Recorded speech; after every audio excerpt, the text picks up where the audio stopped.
A house of speed that has conquered many, but been conquered by few. As sweet as victory can be here, defeat can be that much more painful. The IndyCar drivers bravely ready themselves for a battle which demands wits, endurance, cunning, daring, and a large dose of raw courage. Here, they must enter their machines with the knowledge of what can happen on this racetrack and the ability to make sure it doesn't. When a car is working at Michigan, it can be run wide open. Boundaries do not exist for the driver who has everything at the moment. But Michigan's sting is legendary. It can turn a driver's world upside down, casting his fate to the unpredictable gods of racing, reducing him to nothing more than a passenger on a wild, seemingly endless ride. The danger is tangible. The men who drive the Indy cars know all about these dangers. Their eyes are not filled with fear, but with an understanding of what lies ahead. This is their livelihood and their life. They refuse to back down from this high-bank super speedway. 500 miles is a challenge they willingly accept, a road they happily travel. The price that may be paid is high, man pushing machine to the limit, knowing full well that the other side of the envelope is dark. The battle rages in the cockpit and all around. Each man in the field straddling the line, yet not always in control of his own fate. Today, these daring men head back to the fight in the Michigan 500.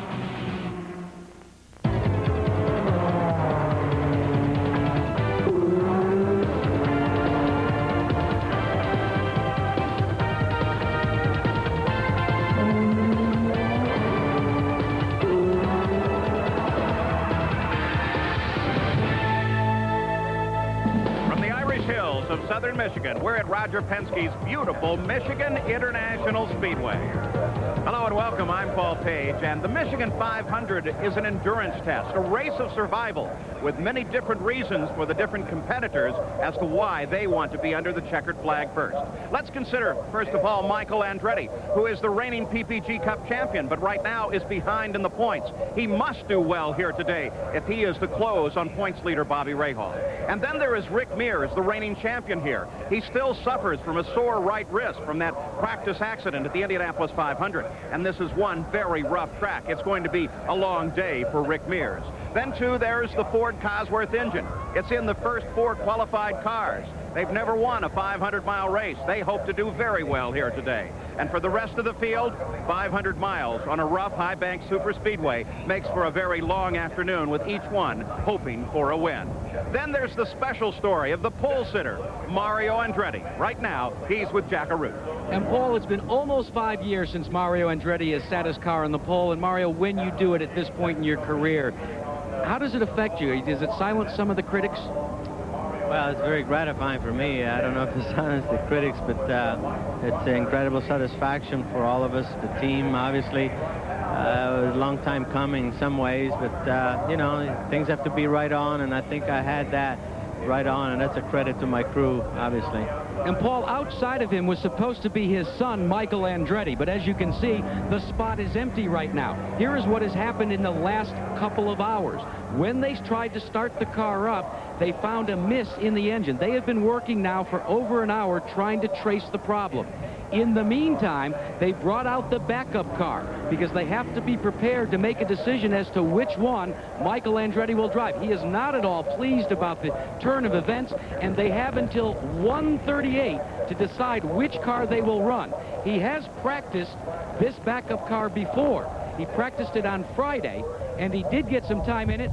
And this is the backup car, so this is a very unseemly turn of events for Michael Andretti, your outside pole winner. Now, for more stories on pit road, let's go further in the back to Gary Gerald. Well, Jack, somewhat ironic that the last 3 races, Bobby Rahal has started from the pole, but because of an ill-handling car on the bumps, he finds himself at mid-pack, back in the 6th row. And, Bobby, I'm sure we need to know, what do you think you can do to offset what appears to be an advantage for those Fords in particular? Well, I'm not sure we could, no matter how good our car was handling, I'm not sure if we could keep pace with them on pure speed, but you know, it's a long race. We gambled a little bit on our setup and qualifying. That's why we ended up back here. But the car has gone very well in other practice sessions. And, you know, as I keep thinking about how few finishers there were last year, and the whole idea is for us to get through this thing. No sense of desperation, then, for the man who leads the season point standings. We wish you well. Thanks, Gary. Paul? But will Michael Andretti move to the backup car? We'll be moving toward the start of this race in just a moment. Back at Michigan International Speedway, where the Newman-Haas team has decided that it's not repairable in Michael's primary car, and so they have moved the 1X, the backup machine, out into Michael's original qualified position in the field. The rules do allow that. And with the championship battle now tightening, we thought we'd take a look at the life of Michael Andretti behind the scenes. Earlier this week, Sam Posey visited his home. Nazareth, in Pennsylvania's Lehigh Valley, is a town where a sense of history hangs heavy along the quiet streets. Racing, by contrast, belongs to a world of here and now.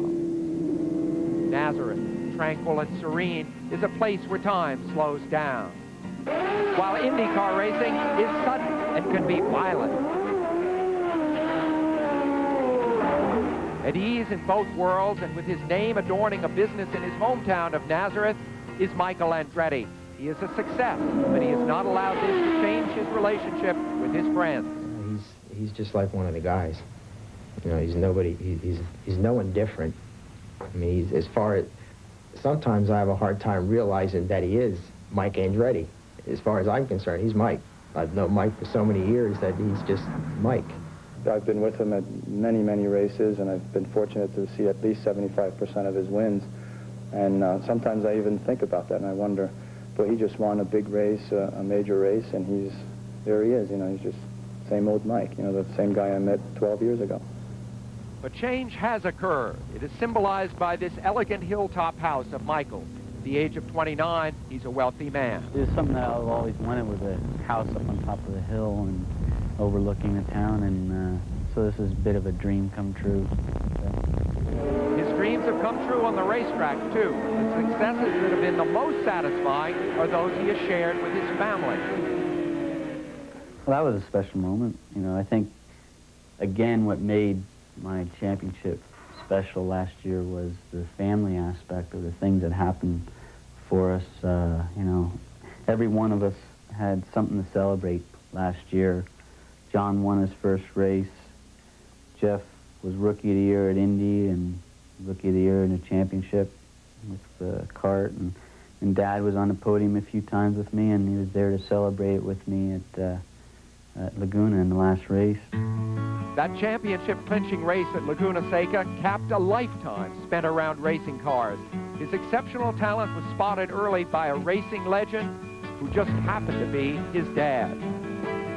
The first time I saw him drive a go-kart competitively, I said, you know, this kid just has something different.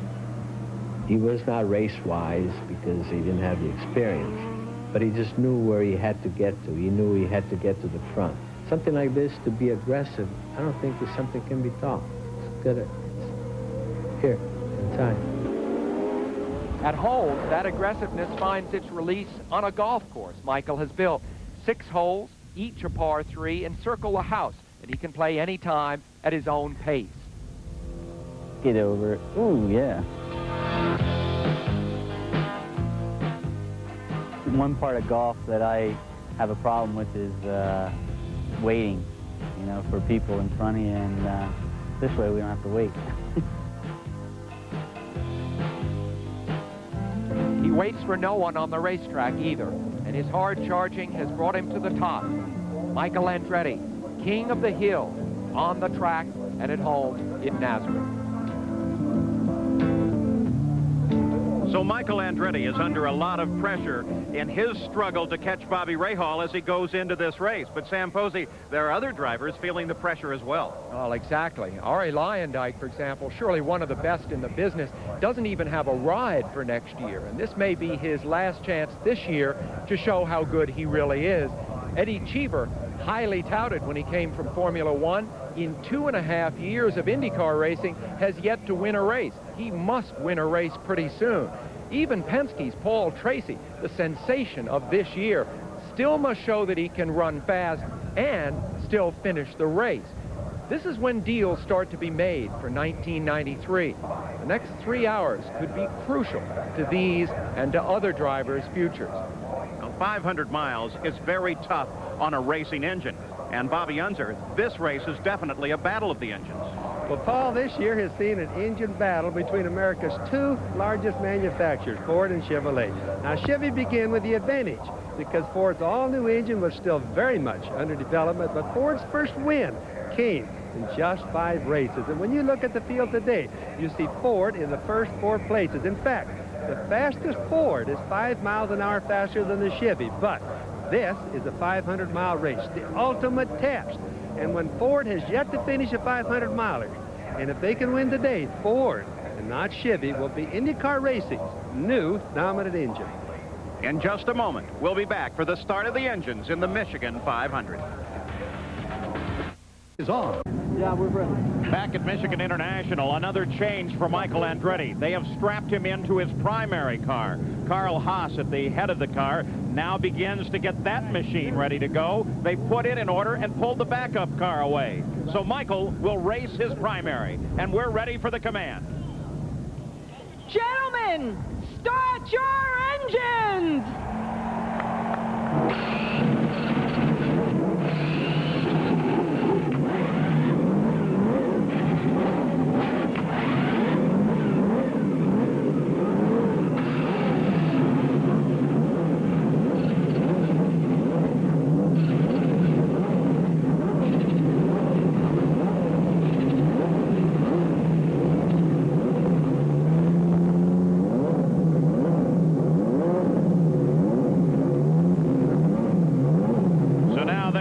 And ready to go. As Michael Andretti, with much pressure already before the race has even started. 24 Indy cars have started their engines. We are ready to go racing.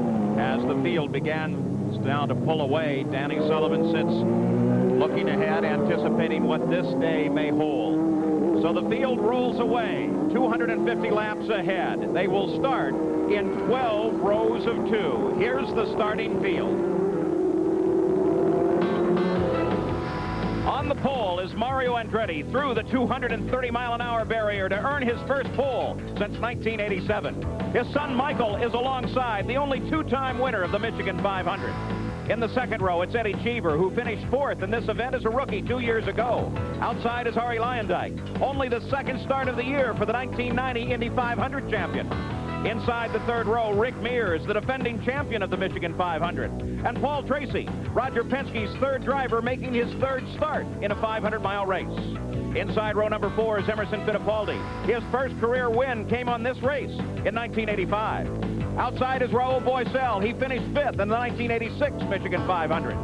Inside row 5 is Scott Goodyear, the runner-up at the Indy 500. And Pancho Carter, the winner of the inaugural Michigan 500 in 1981. Row 6 on the inside is Scott Pruitt, making his third start on this 2-mile super speedway. Bobby Rahal is outside, the current PPG IndyCar World Series point leader. Inside row 7 is Scott Brayton, one of only 2 drivers who have started every Michigan 500, and John Andretti, who finished 6th in last year's event. In the 8th row on the inside, Al Unser Jr., who won the 1990 Michigan 500, and Danny Sullivan, the 1988 champion. Row 9 on the inside is Tony Bettenhausen, who finished 2nd in 1981, and Buddy Lazier making his 2nd start here. Row 10 to the inside is Jeff Wood, making only his 3rd start in a 500-mile race. And Jan Beekes in his 2nd Michigan 500. Inside row 11, Steve Chassie making his 1st Michigan start since 1989. And George Schneider making his 42nd start in a 500-mile race. In the 12th row, Canadian rookie Ross Bentley and the reigning Indy Lights champion Eric Bachelard. And the weather here at Michigan International, sun shining at the south end of the track, a little cloudy at the north end, 80 degrees, a slight chance of rain here, but we hope that comes after the run here today. And what's on the line, 250 laps to the 500 miles, Rick Mears, the defending champion with a race record at 189.7 miles an hour. Let's go pit side, Jack Arute. Well, Paul, let's keep you updated on the Michael Andretti situation. He is in his primary car, but they don't know if they have solved the problem. Behind me are all of the pieces that they took off the primary car, but what they decided to do is take the primary car and chance it. They just radioed to Michael, look, whatever you've got, that's what you're going to have to live with. Don't even bother to come into the pits if it begins to misfire. Stay out there for the points. Let's check in further up pit road with Gary Gerald. Wear and tear on the banks, the bumps of the surface has been addressed early. It's a major concern. Ari Lyondike in Indianapolis had a key suspension part break. The Ganassi team has made new push rods for this race, 30% stiffer than what they ran at Indianapolis, because they know you've got to be able to absorb 500 miles of punishment. They hope that bars like this in each corner of the car will keep Eddie Cheever and Ari Lyondike in to the finish. Paul? As the field now begins the parade lap, you take a look over Michael's shoulder, and the PPG pace cars ahead there. The chassis in this race, of course, dominated by the Lola chassis. And, of course, the engines here as that battle continues. The Chevy Indy V8A, the dominant engine, but keep an eye on that Ford Cosworth XB engine. Former winners here at the Michigan 500. Well, of course, Rick Mears back in '91, going back through the order all the way to Pancho Carter, who was the first winner here.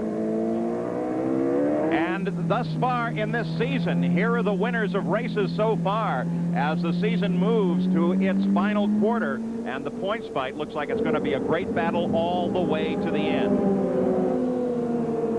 So now, Bobby Rahal and Michael Andretti, the battle for the points, 3 wins each. But Rahal has been more consistent in finishing, though Michael has led more laps. On the backstretch, Johnny Rutherford drives the PPG pace car ahead. Just about a mile to go to the green flag now. The field nicely aligned. 12 rows of 2 instead of the traditional rows of 3 for a 500-mile race, owing to the 24 cars that have appeared for this race. And how's this for a view, huh? And there's Danny Sullivan as he prepares himself for the race. All the onboard cameras that you'll be watching here today. That's turn 3 just ahead at the end of the backstretch. The question mark, of course, is Michael Andretti. Is that engine prepared to go? On the pace lap for a moment, he hesitated just a bit, and then finally the car surged ahead and caught up with the pole sitter, his father, Mario Andretti. And you can see the pace now begins to pick up as they head for turn 4. Nick Finoro, the official starter of the IndyCar Series, has the green flag in hand as here comes the field off of the 4th turn as they align themselves, heading for the green. Lined up, but not lined up great nevertheless. The green flag comes out, and look at the Andrettis as they head into turn 1. Mario down to the inside. Michael runs high and pulls a little bit ahead, and now Michael is well ahead as Michael Andretti takes the lead coming off of turn number 2. Down the backstretch, it's Michael, then Mario, then the 2 Ganassi cars, Lyondike and Cheever. On the backstretch now, Michael Andretti pulls a bit away from his father. At the front of the field, no fight at the front. Here comes second place Mario as they head for the start-finish line. And they flash across that line with Michael Andretti in the lead of the race, followed by his father, then Eddie Cheever, Ari Lyondike, Rick Mears, Paul Tracy, and the yellow flag comes out here on the very first lap. Right at the conclusion of the first lap, the yellow flag comes out. And no indication as yet as to why, but the yellow came out as Michael flashed across the line. Certainly no incident on the track. So Michael Andretti leads the first lap here in the Michigan 500. His father comes across in second place. Still under yellow, the call was for debris in the first turn. Michael Andretti cut the first lap at 213 miles an hour. 5 miles an hour faster than the same lap run by his father, the pole sitter. Here is the start as we take a look at it again as Michael, for the 7th straight race, leads the opening lap. Boy, look at him. If you had a question about whether or not there was a problem on that car, well, that ought to resolve it, as Michael just simply drove away from his father in an identical machine. Let's go pit side and Jack Arute. Paul, 2 things that came out of the drivers' meeting. The first they discussed at great length was the start of the race. At Toronto, Michael Andretti had a bit of a jump from the outside pole position. So they told him and cautioned him about jumping. They wanted the pole man to come across the stripe first. So Bobby Rahal turned behind and said, well, Mario, what are you going to do if he jumps the start? Mario deadpanned it and said, I'm going to cancel his allowance and I'm going to make him fly home commercial. Now, the second more important thing, the reason for this caution Wally Dallenbach, the chief steward, cautioned everyone that because of extensive cracks like this one on pit road, well, they're out there on the racetrack, and what they found is they are giving up debris. And worried about puncturing a tire, he said, we'll use the caution even if we just have a doubt or an indication that there might be some debris. Let's go back to you.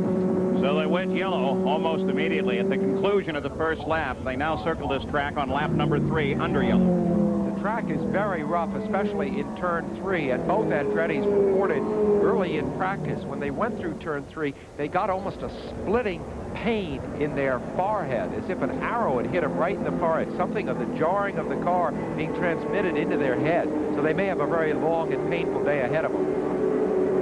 So Nick Finoro tells the field they have 1 lap back to the green flag. Is this about the greatest shot you've ever seen? That's down on ground level in turn 1 as the field comes through. Boy, it sure gives you an idea of how the guys get around this racetrack so fast. This is only a 2-mile track, 230-mile-an-hour qualifying, so there's the reason why. The steep banks. Now Michael Andretti at the head of the field. You see the pace car, its flashing lights ahead. Those lights will be switched off, indicating to Michael and the field that the pace car will head for pit road, and they will come back to green. The plane that Mario Andretti said that Michael could not fly home on if he jumped the start is the family plane. And Michael told me an interesting thing when I was down in Nazareth this week. He said that plane has probably extended Dad's career a couple of years because it removes all the wear and tear of flying commercial. Got a view of Scott Brayton there. In fact, you're looking out through the rear suspension of his car now. Brayton, who is from not far from here in Coldwater, Michigan, currently runs in 10th place. 2 cars that are difficult to tell at distance the difference between Michael and Mario. Certainly, Mario has the red trim on his car, and just behind Eddie Cheever and Arie Luyendyk. Luyendyk has yellow trim on his car. As the green flag comes out again, and we go back to racing at the start of lap number 5. And again, Michael is able to pull away from his father as they head into the high banks of turn number 1, working his way through now the rest of the field as we see Eddie Cheever make a move on Mario Andretti. So Cheever moves into 2nd place. Then Mario Andretti, then Arie Luyendyk. Rick Mears now runs in 5th. You can see Eddie Cheever right there, Paul. He went right on by Mario. He's gaining confidence, especially in the oval tracks. He comes from road racing, but he's starting to look a whole lot better. Mario Andretti runs in 3rd, now trying to catch up to Eddie Cheever, though Mario, a great veteran at 500-mile races, knows that the race is not won here in the opening laps, has given up his pole position to his son and dropped back into 3rd. Mario is the biggest name currently in racing, along with Richard Petty. Now, Petty's retiring at the end of the year, and there are rumors that Mario will retire at the end of next year when his contract is up. I think we're going to really miss him. He's a man that's been around in this sport for 30 years, and there's no replacing Mario Andretti.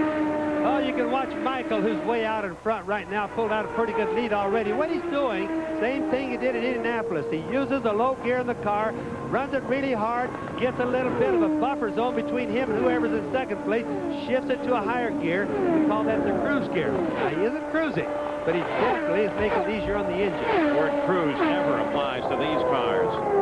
As on the backstretch now, there's Arie Luyendyk. You can see the difference in color on the little flip-up wings behind or in front of the rear wheels, as well as on the roll bar as compared to Eddie Cheever's car. Michael Andretti running laps now at 218.5 miles an hour. Fastest lap thus far in the race. Eddie Cheever's move on Mario Andretti just a few laps ago down to the inside and overhauled Mario, pushing him all the way out to the wall. He pushed him pretty close too, Paul. He didn't really give Mario much room, and that at speeds like you're going here, 240 miles an hour down the straightaways, that's a little too close for Mario's comfort. Running in 16th place, Danny Sullivan. Sullivan, as we keep an eye on this battle, which is Rick Mears with Rahal Boissel moving inside him in a battle now for 6th place. As Boissel begins to threaten Mears, it's extraordinary to realize that Rick, for once, was not among the favorites as we went into this race. He's won more 500-mile races than anyone currently racing. He's won 8 of them, and yet because of the damage to his wrist at Indianapolis, it's not really considered that he has that strong a chance here today. At the same time, this driver, Rahal Boissel, in one of the Dick Simon cars, has looked very strong since his reappearance in the series at Indianapolis this year. Had some bad luck mechanically, had an engine go at Loudon, New Hampshire, and that took him out of the race. Rick Mears has not led a single lap on an oval at any time this season. At the front of the field, it is still Michael Andretti. You're on board now. Eddie Cheever is chasing. Michael just turned a lap again at 220 miles an hour. We'll be back after this message and a word from our ABC stations. Back at the Michigan 500, 14 laps complete. Michael Andretti, a full 4-second lead over second place Eddie Cheever, and Michael continues to turn laps at better than 219 miles an hour as you see the top 5 and the interval back from the leader. We watch the battle now from Rick Mears and Rahal Boycell. It's a battle for 5th place. That's Mears just ahead. Boycell from time to time has been able to pull up alongside of Rick and then forced to drop back. This too is a fight between Arie Luyendyk and Emerson Fittipaldi, who moved around his teammate and into 5th place, and now they battle for 4th position. A couple of cars already out of the race. Canadian Ross Bentley reporting a gearbox down, and George Snyder out. Jack Arute has an update on that. Well, Paul, George Snyder has dropped out of the race. He did start this Michigan 500, but come here. He works for A.J. Foyt, and George Snyder has now taken over as the fuel man for A.J. Foyt's car driven by Pancho Carter. George, it's a lot of double duty for you today. Well, now I got to get to my real job, Jack, but it was fun while it lasted out there, so now we'll try to help Pancho. Let's update you as well on the condition of Mario Andretti's car. He is having problems on the pop-off valve. They're still trying to dial it in.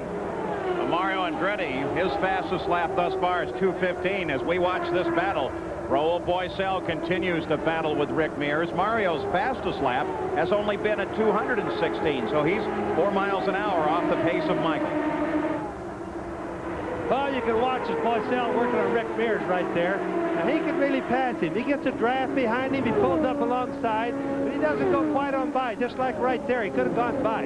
What it is Rahal has become a lot better race driver, and he realizes this is really 500 miles long. Rahal really learning his way around these ovals and doing a spectacular job at it as he battles with the best in the business, Rick Mears, on a track that is the Penske test track. Rick knows this perhaps better than the Indy 500 Speedway. Boycell delivering another one of the top flight performances. You see him there make a bid again. He set Rick up beautifully, but again, not quite enough go to get by. But this has been a year in which Boycell has proven that he could run with the really big names of IndyCar racing. Contrasting the two styles as they're on the backstretch. The 11 car Rahal Boycell, remember, originally came in to replace Hiro Matsushita. Rick Mears there with the Chevy V engine. And actually, they've changed the rear of that car a bit this race, has many of the people speculating because the rear cowling is a bit higher than at Indianapolis, that actually many of the components for the newly announced Chevrolet C version engine are running in all 3 Penske cars this weekend. Well, Paul, what they're trying to do a lot on that car is to find out if the problems with the lack of speed of it has been the engine or the car itself. Now, they've changed a lot of aerodynamics on that car right there, too, which is Mears' car, but they changed also the front nose. They're putting more air by the front nose into the side pods or into the downforce on the car. Fight for second place now, Mario Andretti, as he's trying to close on Eddie Cheever. So a fight for second place developing as we go inside, and Gary Gerald.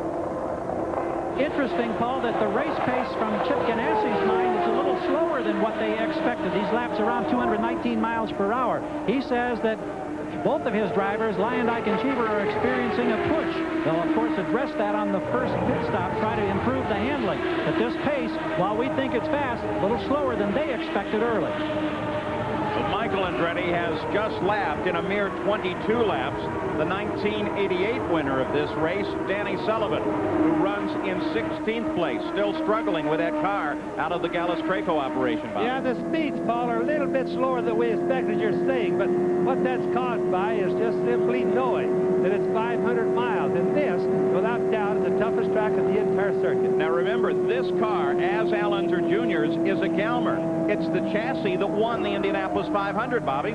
Yes, it is, but they've had an awful lot of trouble, especially at high-speed places. The car is quite quick on road surfaces. Scott Goodyear, as he challenges now Rick Mears. Goodyear came up, moved past Rahal Boycell just a second ago, and is now charging at the back of Rick Mears. You know, Scott Goodyear had that phenomenal second place at Indianapolis, and he was able to back it up with the third place in New Hampshire. But still, as you see him now making a bid here, there was a sense that the momentum created at Indy has not been sustained. He, like the other guys I spoke of just before the race started, is a guy that needs to pick momentum up again now before the end of the season, and he's doing it now. And Paul, keep another thing in mind about Rick Mears, Scott Goodyear right behind him there. He always starts out in these 500-mile races slow. He'll adjust his chassis when he comes in for the first pit stop. And if his arm, his right wrist is not giving him problems, he'll become a terror later on the race. Yes, but right now he's 23 seconds back of the leader, which is quite a bit to have dropped back, Bob.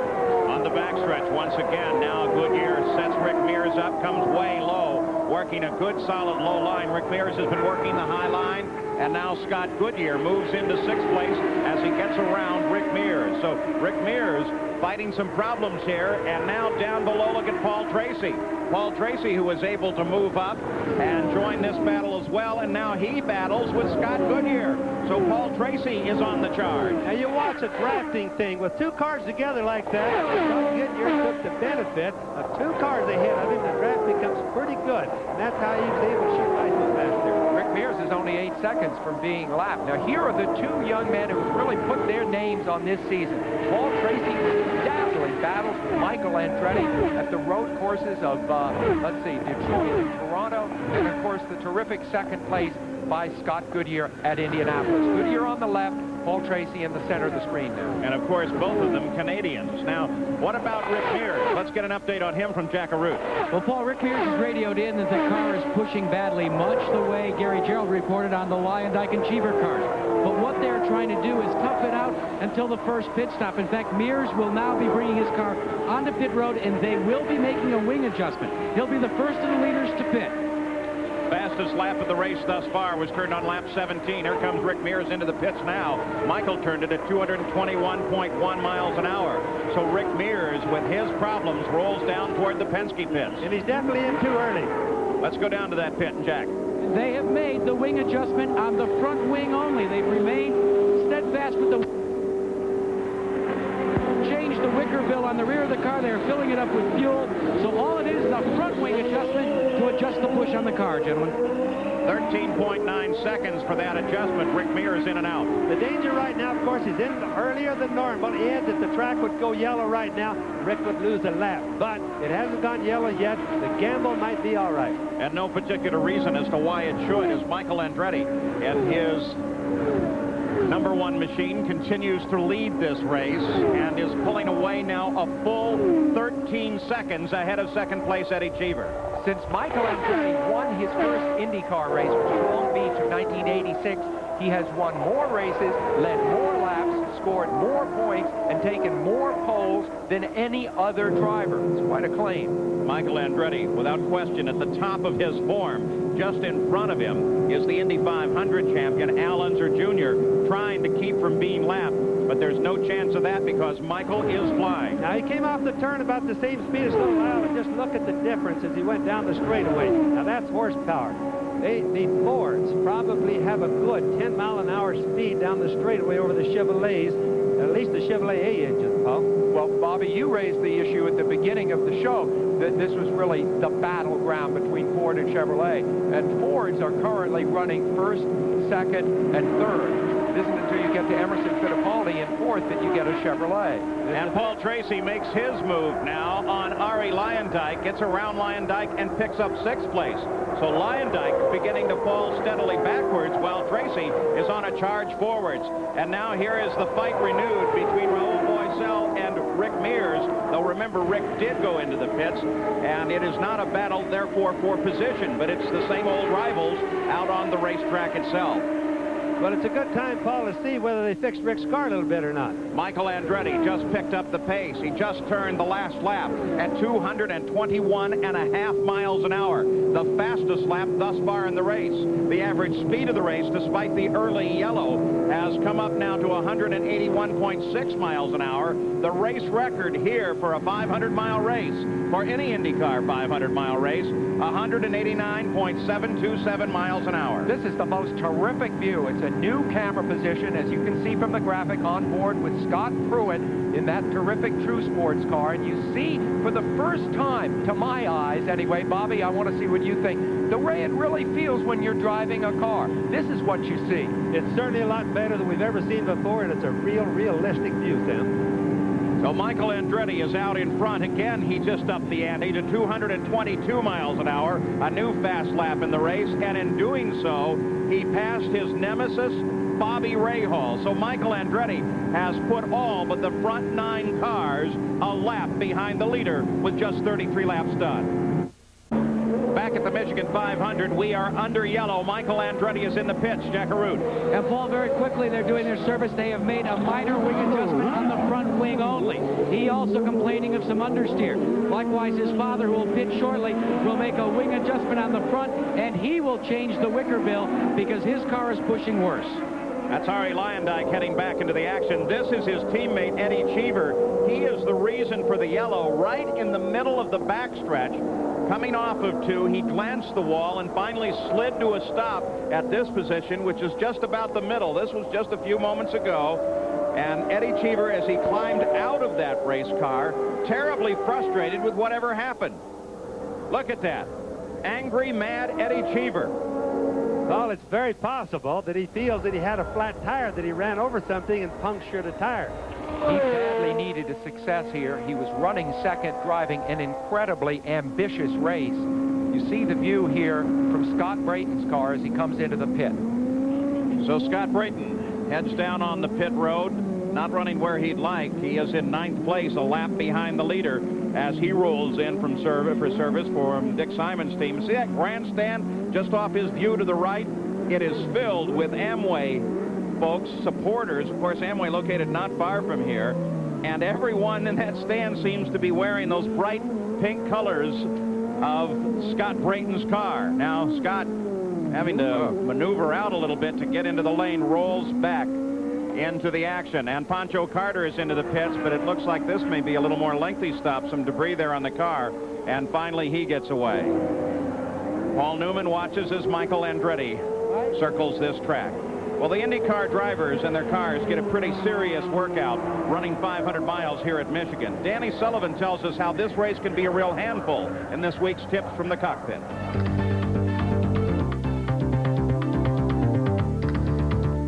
Here in Michigan, of course, it's a 500-miler, so we directly compare that to Indianapolis.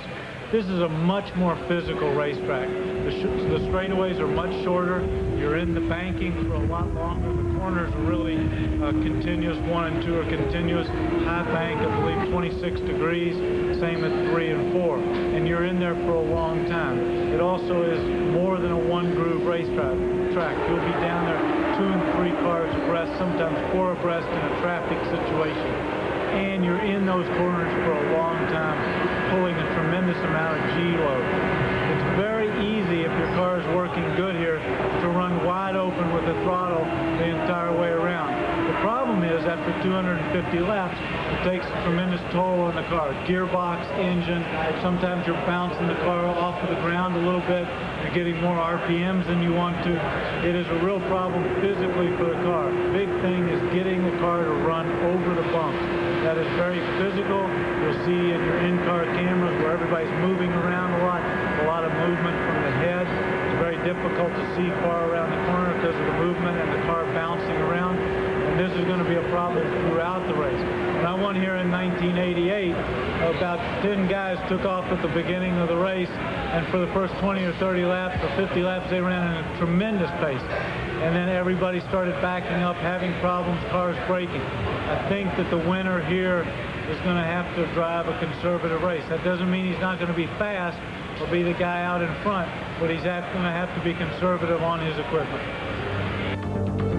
Many of the drivers here have been complaining about headaches after practice because the track is so physical and rough. There is Eddie Cheever's car on the hook as they clear the track on the backstretch. Those are the marks into the wall coming off of 2 that were the result of Cheever's incident with the wall. So Eddie Cheever out of the race along with Eric Bachelard, Ross Bentley, and George Snyder, though Eddie Cheever is the first incident of the day after 40 laps at the Michigan 500. Welcome back to the Michigan 500. I'm Paul Page, and we are under yellow because of Eddie Cheever's accidents. One of the 4 Ford engines out of the battle as a result of an impact with the wall, and Gary Gerald is with the car owner, Chip Ganassi. Indeed we are, Paul. And Chip, you had a quick radio conversation with your driver, and it's not the kind of conversation that you as an owner ever want to hear. No, I'll tell you, Gary, we were looking for a yellow. There was something else going on out there, and suddenly they yelled for a yellow, and I said, yellow, yellow, on the radio. Eddie said, I think something broke. I hope we don't hit anything. And he's going, whoa, whoa, whoa, whoa. He said, oh, I'm out, but I'm okay. So fortunately, he's okay. That's the important thing. And we got to get Ari's car working now. Now I think I've got more bad news, because I'm just told that Ari's going to get a stop-and-go penalty. I don't know if it was for running over a hose, running over an air hose, we're told. So if you'll turn around, I suspect you're going to see your other driver here in just a moment. Well, fortunately, it's a 500-mile race. We got a long way to go. Anything can happen. All right, thanks, Chip. Paul? And, of course, that penalty actually will be assessed after they go back to green flag racing. Sandy Andretti keeping track of Michael's progress in the pit area, and Michael's progress has been stellar. 220 miles, 222 miles an hour, his fastest lap in the race. Prior to the yellow, he had a long lead over second place Mario Andretti. They will line up coming back to the green flag. Michael, then Mario, then Scott Goodyear, then Emerson Fittipaldi, then Paul Tracy, John Andretti, Rahal Boycell, Arie Luyendyk, Bobby Rahal, and Scott Pruitt. Overhead today, the shots courtesy of the Goodyear Blimp Stars and Stripes, sporting Goodyear's new corporate blue and yellow colors. Piloting the blimp today is Jim Maloney from Vienna, Virginia.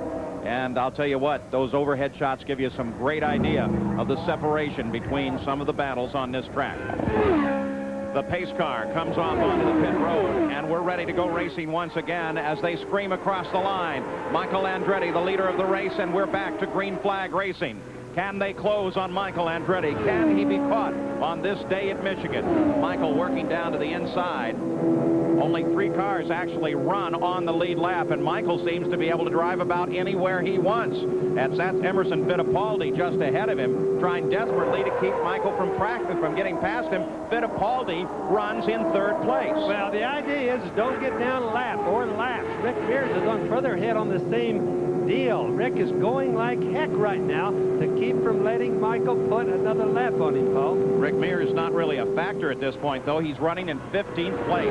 Emerson Fittipaldi began the season with a win, followed by a pair of 3rd, but he's been out of the money 4 out of the last 6 races, and he badly needs to reverse this downward slide. That, of course, was the stop and go for Eddie Cheever, which we knew was coming up. For Arie Luyendyk, I'm sorry, and obviously, as Chip Ganassi said, it's a lucky thing it's a 500-mile race. Rahal Boycell and Paul Tracy battle. Good little fight here. One of the big secrets about trying to win this race, of course, is not get down laps, and that's what Rick Mears is trying to do. He had a problem. He pitted on the green, and it turned yellow. He got a little bit behind, just like that stop-and-go penalty. It's really going to hurt Luyendyk. You just don't want to get down laps. What we actually have is a 3-way battle now for 5th place. John Andretti, that bright yellow car, was sitting in 5th, and he's being chased by both Paul Tracy and Rahal Boycell, though the battle for the moment has broken off just a bit. There's Boycell once again.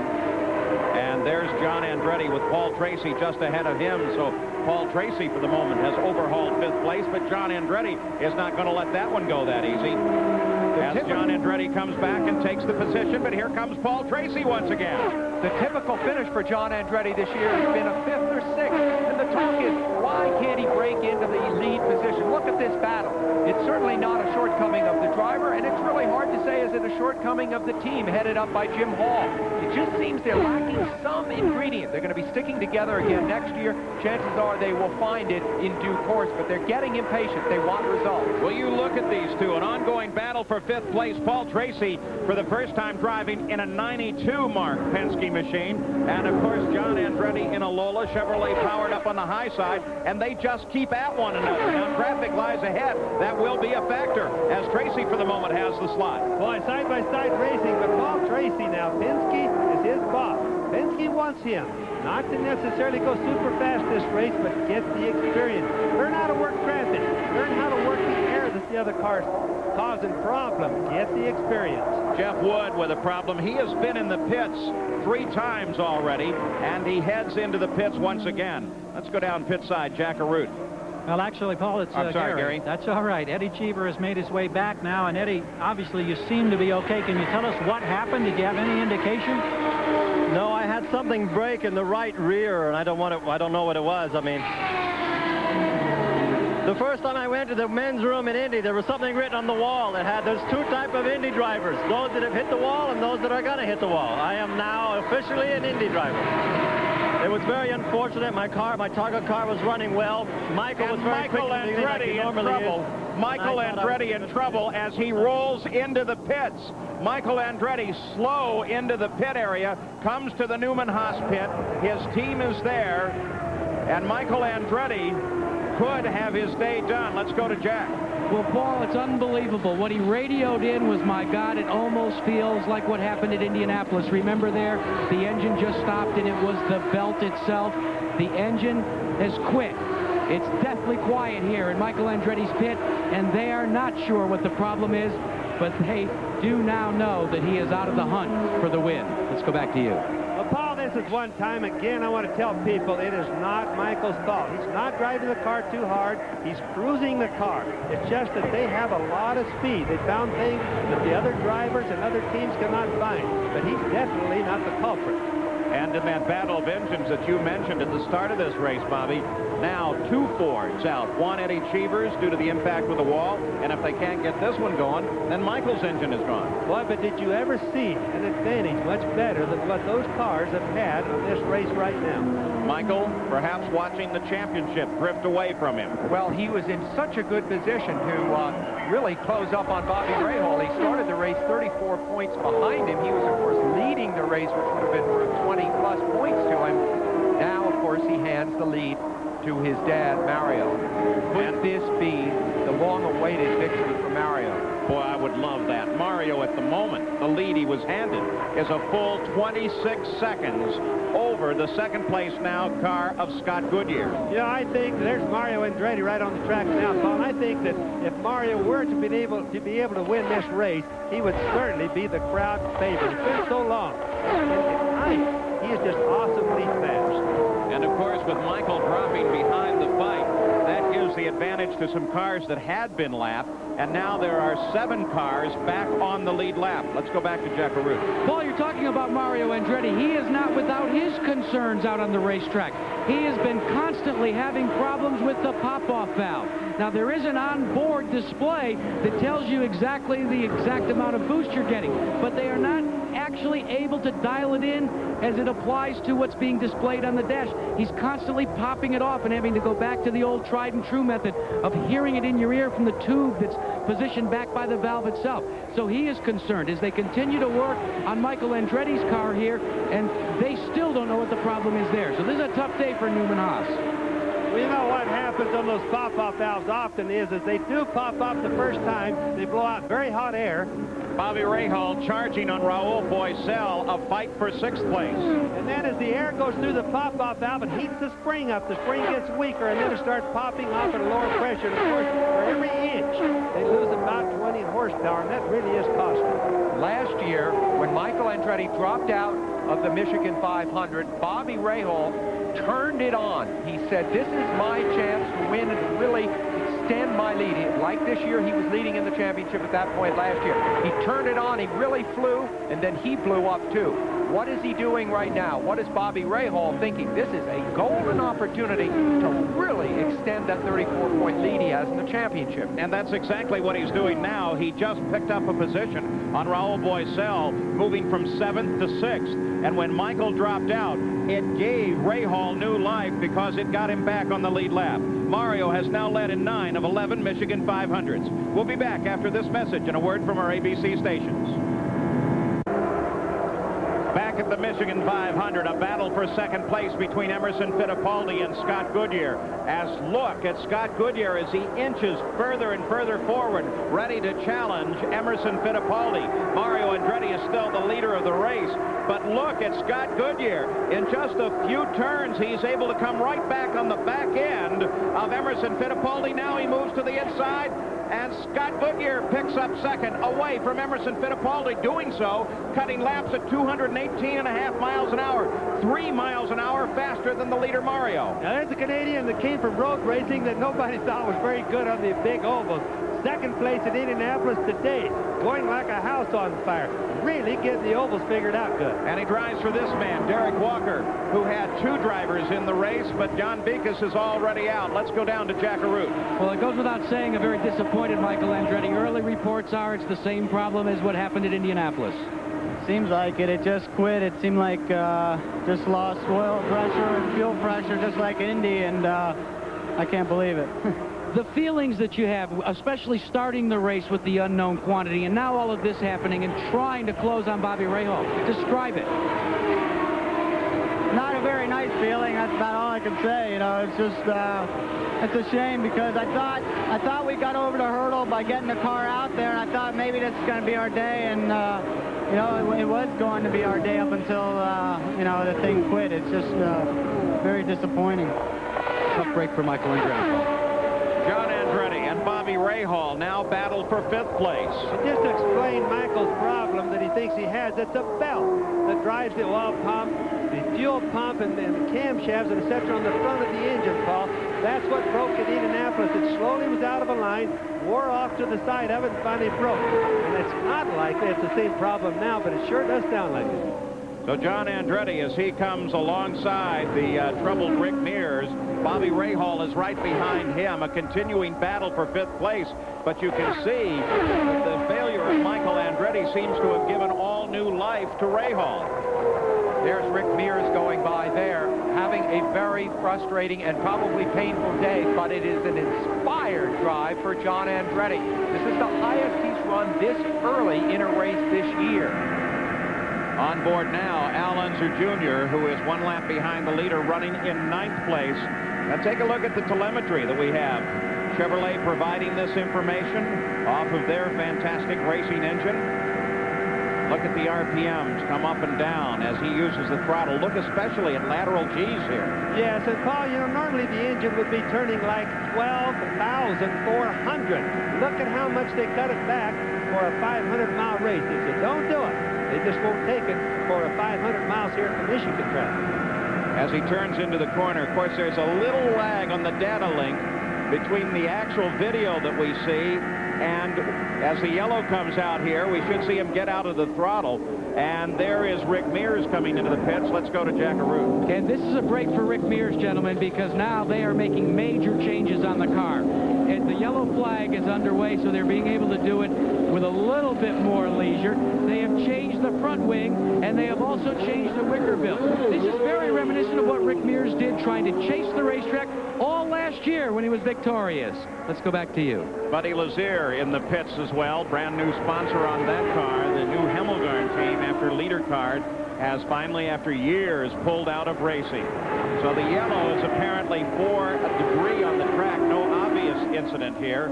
And as we watch Mario, the leader of the race, roll down into the pit area. Now this should be a routine stop. Jack is right there. Well, Paul, they are again going to try and make a wing adjustment on Mario Andretti because he is also trying to adjust the handling on the car. Now, there's a little bit of miscommunication, but they have completed the work. A big change on the front wing, but he is off and away. 16.5 seconds, he's out. Major change to the front wing of Mario Andretti's car. Hopefully they have dialed some new speed back into it. So far, he's only run at 215 miles an hour. We'll be back. Still under yellow at Michigan. Mario Andretti, the leader of the race. Almost everyone has made their second stop of the day. Right after this race, of course, we'll have coverage of round number 3 of the International Race of Champions. Some of the finest drivers in the world and equal and matched Dodge Daytonas run against one another, held right here at Michigan International Speedway. You'll want to stay tuned for that. You know, Paul, I just wanted to mention that on the yellow that first came out, Buddy Lazier and Rick Mears came in almost right after it went yellow. Now, people watch. They made a mistake. They should have stayed out, helped close up on the leader, who's Mario Andretti. They would have picked up a lap. Instead, they hit too early, and then they actually lose a lap. Keeping track of his driver, Bobby Rahal, is Carl Hogan. Bobby runs in 7th place under the yellow. Bobby's director of operations, Larry Randlett, calls Bobby Rahal the throttle actuator. And he says, well, he's the best in the business. I think that's a pretty good quote. Danny Sullivan, the Gallus Craco operation. By the way, the Craco part as a partner will be going away at the end of this season. Maury Cranes, who has suffered from a bad back for some time, saying that that's just taking its toll, and he can't really do his job as a co-owner, so he's going to bow out for a while, and Rick Gallus is going to take over the total operation. Back to green flag racing once again, as they scream toward the green flag, and down in turn number 1. Mario Andretti, the leader of the race, followed by Scott Goodyear, Paul Tracy, John Andretti, Bobby Rahal, and Royal Boycell, and Scott Pruitt is lined up just behind the leader. Now remember, Mario's having some problems with the pop-off valve. We watched Scott Pruitt drive by him before the last yellow flag came out. Mario is definitely lacking in horsepower. Let's watch now and see what happens from that. The fight between John Andretti and Bobby Rahal, an ongoing fight now for 4th place after almost everyone in the field, in fact everyone who matters, has completed their 2nd stop of this 500-mile race. 72 laps are now complete. Scott Brayton sits just ahead of this fight, should become a factor any second now. When you watch Rahal and John Andretti right there, you look at the 2 light cars. There goes Rahal by him. You're looking at A engines, the Chevrolet A engines, and both Lola chassis there. It's interesting that Rahal, the minute Michael Andretti went out, did seem to come alive. He'd been languishing back in 12th. Now he's up into 5th. So Bobby Rahal, moving toward the front of the field, is solidly around John Andretti and solidly into 4th place. His next target will be Paul Tracy, who is not that far ahead.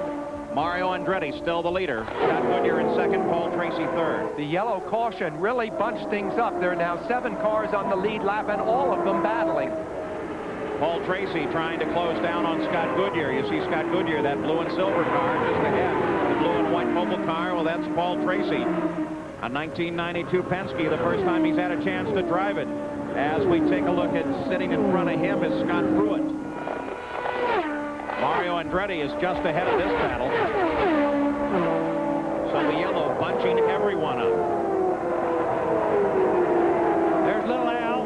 Obviously got the car working a little bit better than they had in practice, but still not as fast as he'd like to be. By the long way.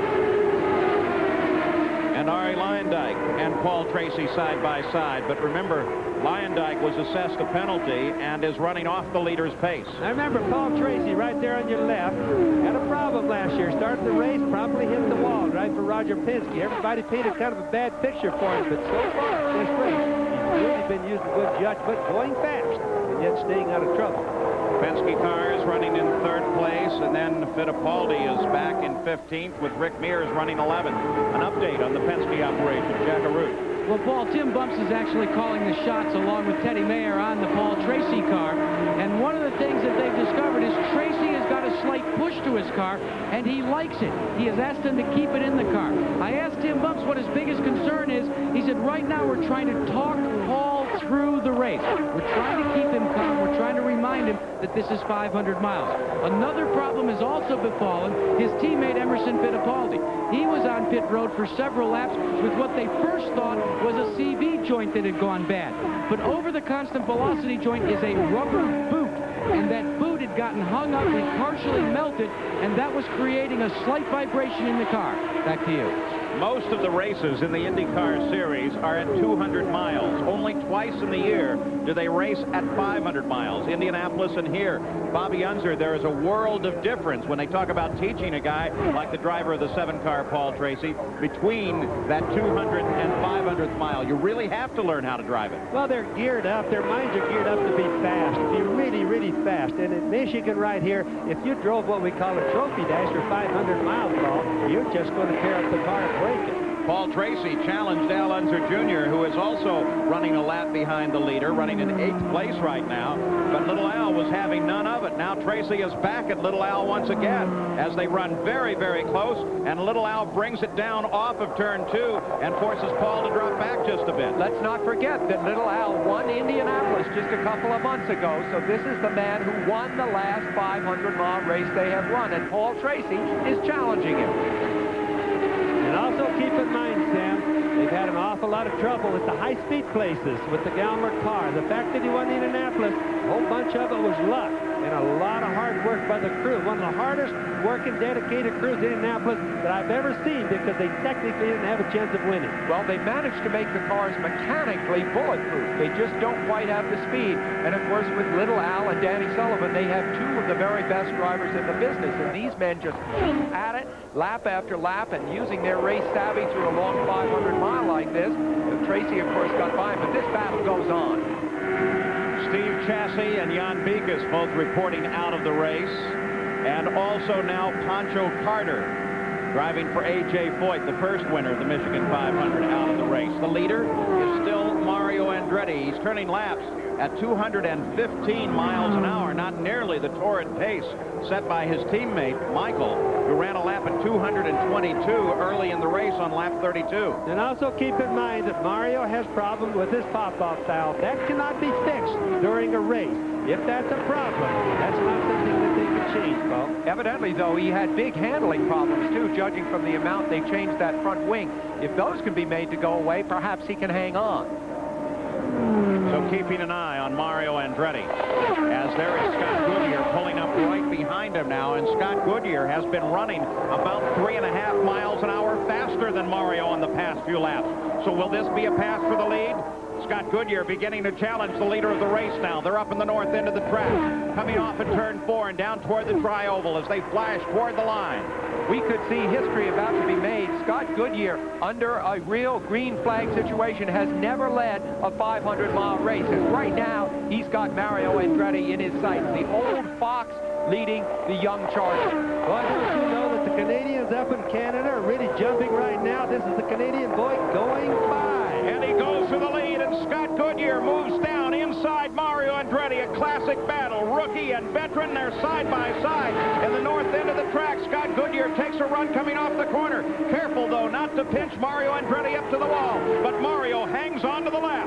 Mario has got the experience. Scott is the brave guy, the brave Canadian. You can bet you that Jim O'Donnell, the guy that sponsors that car, is jumping up and down right now. A tremendous battle for the lead. There is the owner, one of the co-owners of the other car. This is Derek Walker, who owns and runs Scott Goodyear's stable, as Mario Andretti is still trying to hold the young Goodyear off in an ongoing rotating battle around this track for the lead of the Michigan 500. I have to laugh at Carl Haas. It's old poker face. He acts like he's bulletproof, and yet down deep he has more feelings than most guys I know. So Mario Andretti, a very popular figure here at the Michigan 500, hoping for a win. It would be his first since the Cleveland race in 1988. But Scott Goodyear is up and trying to change all that. You know, probably what happened right there is Derek Walker is talking to him. Derek, of course, has a tremendous amount of experience. Scott Goodyear's mechanic. He's probably telling him, hey, that's all right. Just pester him, keep him going, worry him a little bit, but don't make an issue out of it. In fact, not only the tremendous experience of Derek Walker there, but guys like Laurie Garish. Oh, Laurie Garish used to be my mechanic. Good man. Those guys are really good racers. But it also proves that in making a pass, whether it's for the lead or just for position, you have to take a disadvantageous line, pinch the car down to get by, and Scott Goodyear did. Mario made him take that line. It can take a lap or two to build your momentum up, but he's built it up now. Scott Goodyear knows that Rick Mears is sitting just ahead. They'll use him as an obstacle to work against. There's Mears' car. There comes Mario. And then Scott Goodyear continues in pursuit. Canadians right now with Paul Tracy running in 3rd place are running 2nd and 3rd. On board the nose of Scott Pruitt's car, he runs in 7th place. Mario Andretti leads here at Michigan, but Scott Goodyear is on the challenge. Michigan International Speedway. The battle continues, and it continues at the front of the field. An ongoing fight between race leader Mario Andretti and Scott Goodyear as the Canadian pushes past Mario Andretti. If he can hold on, he will lead his first lap in a 500-mile race. Scott Goodyear gets past Mario Andretti, and Scott picks up the lead. Well, you can watch when he went past Mario that you could see Scott's rear end just jumped out on his car, but he didn't quit making a call. He just kept going. They continue the fight. Scott Goodyear is down low. Mario's having none of it as he runs up onto a high line and tries to take Scott Goodyear again. But Goodyear pulls away from Mario Andretti. His lap's just a little bit faster. Now Scott's picking up a little bit of help. He's getting a little draft from the cars in front of him. That's helping him pull away from Mario a little bit easier there. Scott Goodyear now with traffic just ahead, and he handles that superbly. Young man, in fact, I hitched a ride from Scott Goodyear with he and his wife, Leslie, as we were leaving Toronto, and he said, you know, you keep calling me a young Canadian. I'm 32 years old now. Maybe you shouldn't do that anymore. He's very old compared to Paul Tracy, who's just 23. They think of themselves as the old and young Canadians, respectively. So now Scott Goodyear, for the most part, has resolved his battle with Mario Andretti. Mario is now a half a second back, and look at him overhaul Rick Mears. Well, he's just driving by Rick like he's parked. He is really moving, and I watch him work the traffic. He's going low, high, wherever he wants to go, he's sticking.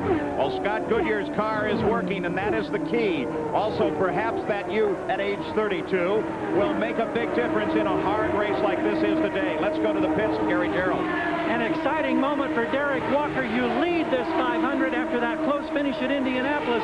What is the game plan at this stage, Derek? What are your concerns? Well, it's a long way to go. So reliability right now is obviously our major concern. Other than that, the car's running fine, and Scott and team and the McKenzie group are just doing what we have to do, just trying to stay up front. It's hard not to conceal the smile at this moment, isn't it? Well, I think it's great for the team and Scott to be doing this well. You know, we just hope it can continue, but, you know, it's a long way, and a lot of good guys still out there. Anticipating any changes on your next stop here in the pit? Just routine, just tires and fuel, really, at this stage. All right, we watch. Thanks. Paul. Rick Mears comes into the pits as well and begins to climb out of the car as you watch Scott Goodyear. They tell me that Rick Mears tomorrow will have that right wrist cast. And as a result, Rick Mears will miss a number of road races, and in fact may not be back in the race car until the race at Nazareth. Think of the connection as we see Danny Sullivan come in between Derek Walker and Rick Mears. Rick Mears going out of the race. Derek Walker, who had been Rick Mears' crew chief and chief mechanic in many of Mears' successes. They both worked for Roger Penske, who you see there. Now fate has smiled on Derek Walker and not on Rick Mears on this day. You know, Sam, I could watch Rick when he got out of the car's right wrist there. You could see how tender it is. He couldn't even get out of the car right. So he's really hurting from that. And I'm sure the car's the problem, but his wrist is definitely hurting him. You see the brace that he wears. I think in this situation, if you're Rick Mears, you say to yourself, I'm driving at a losing cause. Do I want to exacerbate the injury to my wrist by continuing to pound around this track? Maybe better to get out of the car. Well, to my way of thinking, Rick Mears has shown tremendous courage just being in the car these past several races. He's taken some time off, but I don't think I would be in that car. He's still the king of the ovals. Right now, doesn't think any difference who else is running. He's the best. He's just got a lot of problems with his body. Rick Mears, the defending champion, out of the race. His wife, Chris, right there as well. As now Mario Andretti comes back to challenge the leader of the race, Scott Goodyear. The battle resumes on the track, and Mario Andretti goes back to the lead. So somewhere there, Mario has found some speed. He's picked up his edge. They're both running at 219 miles an hour. Okay, now remember, Mario's still going to have that problem that he had before, but he does have the two gears, the transmission, the cruise gear and the go gear. Scott has probably came back to his cruise gear. Mario says, hey, I've got to go for a while. I don't have the horsepower, but he can turn the engine more RPM. Oh, that battle is just ahead of Scott Pruitt, and from that periscope camera on the front of Scott's car, you got a sense as Mario Andretti tried to dart over. Scott Pruitt has that camera right in the middle of the fight for us. That's Fittipaldi just ahead. Now Scott Pruitt comes back around Scott Goodyear, who has picked the lead back from Mario Andretti. What a tremendous fight. Well, that's real racing in there, Paul. And remember, what they're feeling and that we are not seeing is the turbulence that comes off cars that are ahead of you. That affects the way you maneuver your car. Sometimes as you see Scott Goodyear here ripping by Emerson Fittipaldi, or at least challenging him, you have to realize that the turbulence around the cars very much affects what the drivers do. Mario Andretti continues to close as Mario splits high around Fittipaldi and now challenges Scott Goodyear, but Goodyear, working the lower line, is able to hold on to it. And there comes Paul Tracy. Paul Tracy comes up and picks up second place. Now he challenges the leader of the race. A new battle for the lead, and it's Paul Tracy and Scott Goodyear. Two Canadians, and Paul Tracy moves into the front. But can he hold on to that? Goodyear's running a little faster line. Paul Tracy moves up, blocks just a bit, and Paul Tracy has the lead. I think being a Canadian really brought some macho out of those two guys, Paul. Paul Tracy just led that lap, which as far as I know is his first leading lap in a 500-mile race.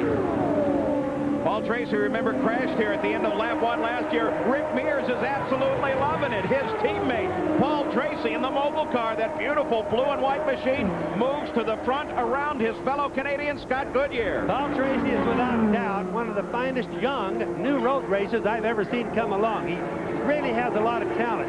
Now he's starting to show it on the big ovals. And the Penske team is putting him in every position possible, not just on the racetrack, getting him more and more experience, but also in terms of PR. Yesterday afternoon, Jack Arute went and spoke to a group of enthusiasts, race enthusiasts. Paul Tracy was there chatting with them too. If you ask the question, where are the stars of the IndyCar future coming from, this ought to show you. Now, this is the pass just a moment ago. That's from Pruitt's car. Mario to the outside. And there is Scott Goodyear running just ahead of him. That was the pass that made the difference for the lead. But watch, at this point, no sight of Paul Tracy at all. And suddenly he comes charging up to the center. Now, take a look at this. There's Scott Pruitt as he darts to the inside in that 10 car, getting alongside of Mario Andretti, then moves outside of Scott Goodyear as that battle for the lead continues.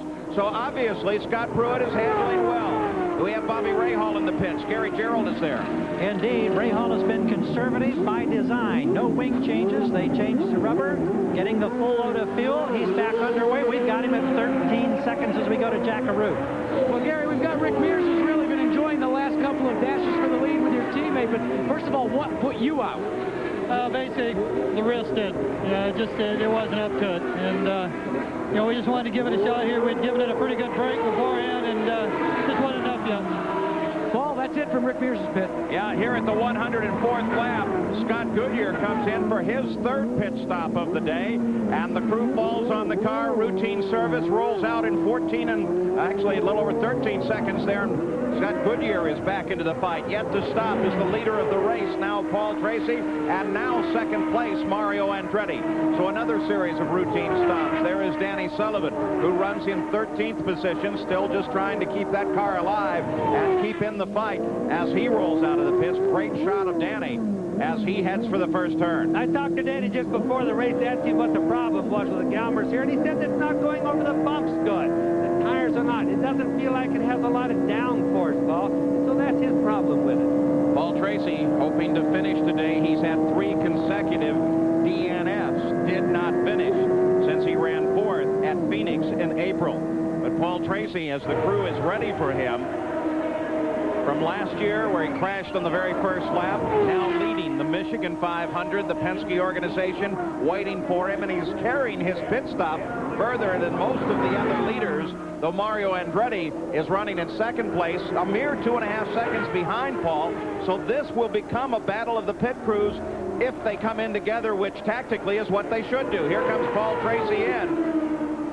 And Mario Andretti comes in just behind him. So both the leaders, first and second place, in the pits right now. There's Mario Andretti as he rolls down. Paul Tracy, the crew already going to work on his car. Just 2 pits back is Mario Andretti's crew as they work on that machine. A battle within the crews, and you're talking 2 of the best teams that there are, Newman Haas and Penske Racing.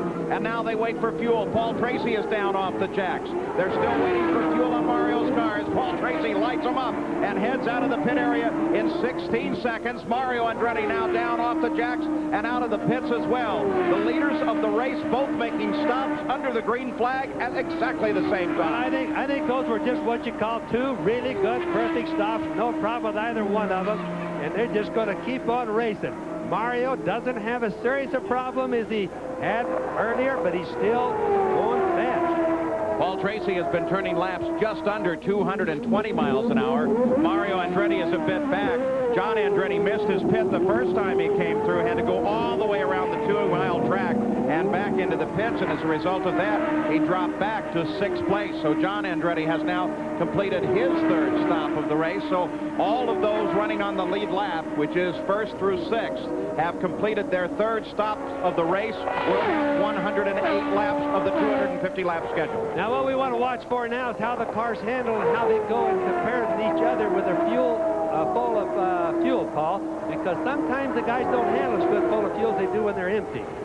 The battle between the two Canadians for 1st and 2nd, led now by Paul Tracy, with Scott Goodyear closing in ever so slightly as they pass the start-finish line. We'll reset the order for you now. After the 3rd stops of the day, Paul Tracy leads. Scott Goodyear is back about a half a second. Then Mario Andretti in 3rd. Bobby Rahal is 4th. Rahal Boycell is 5th. 109 laps complete as Scott Goodyear closes in on the back end of Paul Tracy's car. And once again, we have a battle for the lead. You talk about handling. Scott Goodyear on full tanks is handling very, very well. Well, that's exactly what happens sometimes. The guy just likes full loads of fuels, and some of the guys like them when they're a little bit lower, almost empty. And you can see right there, Goodyear really likes the fuel. Unbelievable pass for the lead for Scott Goodyear. It all comes down to the weight that's in the car and the proportions. Sometimes the more fuel in, Paul, makes them stick a little bit better because they weigh more. Scott Goodyear just moved around Scott Brayton. Paul Tracy moves in to handle up Scott Brayton as well. And there you see that battle for the lead just ahead, broken off for just a moment. We'll be back after this message and a word from our ABC stations.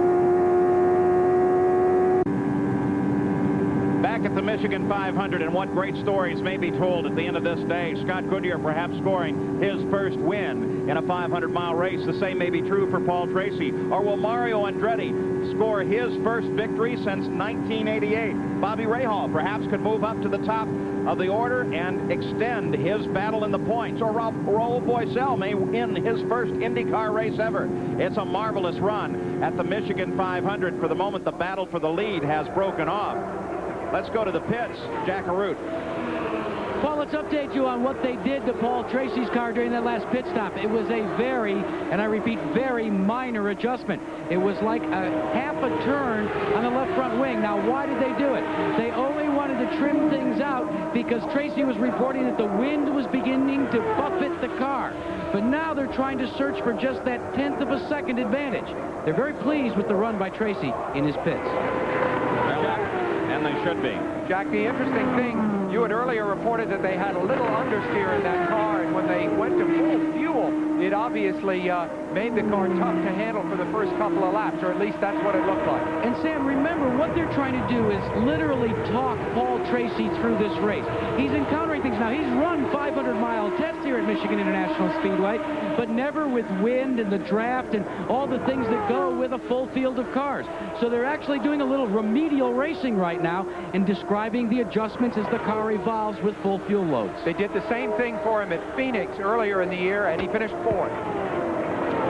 There is a battle for 8th place as Arie Luyendyk moves around John Andretti, and here comes John Andretti right back. Let's go a little further down the pits, get an update from Gary Gerald.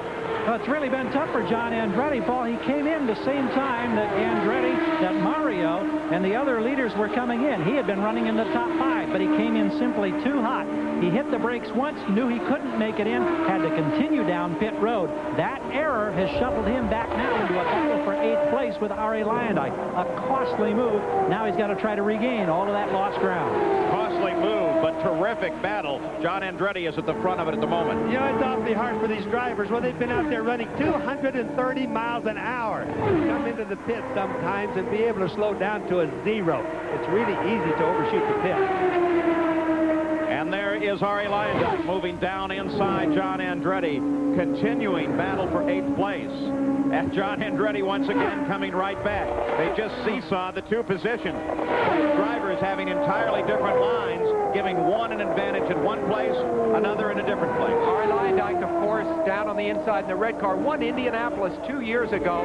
Everyone along pit lane has high regard for this man personally and professionally. The dice have not rolled his way in terms of getting a ride. We can certainly hope he will have a ride next year. And this, as I said earlier, may be his only chance to showcase his talent. John Andretti is assured of a ride for next year, however. Those are in that team, the Pennzoil team headed up by Jim Hall, just trying to figure out what they need to do to elevate that team from a 5th and 6th place runner to a winner. Well, they've changed some of their mechanics recently, Sam, and John's been running a little bit better. And I'm not knocking the old mechanics, but by the same token, often or sometimes when you change people, things change because they work harder. Just in the chemistry of it. Not necessarily you get a better man, you just get a better fit into the organization with a different man. Absolutely. Well, if the Penske cars are to have a hope at this track, it's certainly in Paul Tracy. Emerson Fittipaldi, running now in 14th place, came in. They had to change his shock in the rear suspension of the car, so he is well behind the lead. And Mario Andretti slows it down. Running in 3rd place, Mario Andretti slows it down, and now only Arie Luyendyk is a hope for the Ford engine contingent. As Mario Andretti pulls it off the race course, his day is obviously over. That's really bad for the Fords. You know, they really made the horsepower in their engines, but they just don't seem to have the reliability. Now, of course, we don't know if that's what's happened to Mario. It's an assumption when they quit here at Michigan that you have an engine problem. Well, at Mario's age, you wonder how many more hurrahs, so to speak, he will have in his career. I know he has brought such passion, such totality of commitment, never let up in his 30 years of racing. You wonder how many more chances he has to win a race. It's really sad to see him drop out right here. Mario Andretti's 40th DNF in 63 500-mile races. Yes, and Paul, he certainly had a chance of winning this race today, all with the exception of his son. He had covered until he started having problems. So that's still a credit to Mario. I was really pulling for Mario Andretti today. Let's go to the pits and Jack. Well, Paul, there really isn't any news to report down here in Mario Andretti's pit. He was very quiet on the radio. He just said it stopped. And basically, they're all just beginning the picking up process now. One of the things that happens, because of the new Ford engine, there are Ford Cosworth engineers, and they really deal with the inner workings of the engine. So they will have to download the information from that engine, and that will begin to isolate what the problem might have been. Until they do that and the car gets back here, it's everybody's question mark. Paul Newman, now with only a race to watch, both of his cars, Michael and Mario Andretti, out of the race. The rearward view from Scott Brayton's car. Look at that suspension flex and move as he comes around the track, and there's Scott Goodyear, the leader of the race, coming inside him. Paul Tracy sitting back a bit as we reach the halfway point, 125 laps. You can watch Scott Goodyear in that rear camera shot, how he would come up, he felt the air out just for a little bit, and then he zoomed right on by Brayton. That kind of gives you an idea how the air affects things, Paul. The high banks of Michigan International Speedway put nearly twice the stress load on the Indy cars than does the Indianapolis Motor Speedway. Gary Gerald takes a look at the adjustments as the team are forced to make here at Michigan.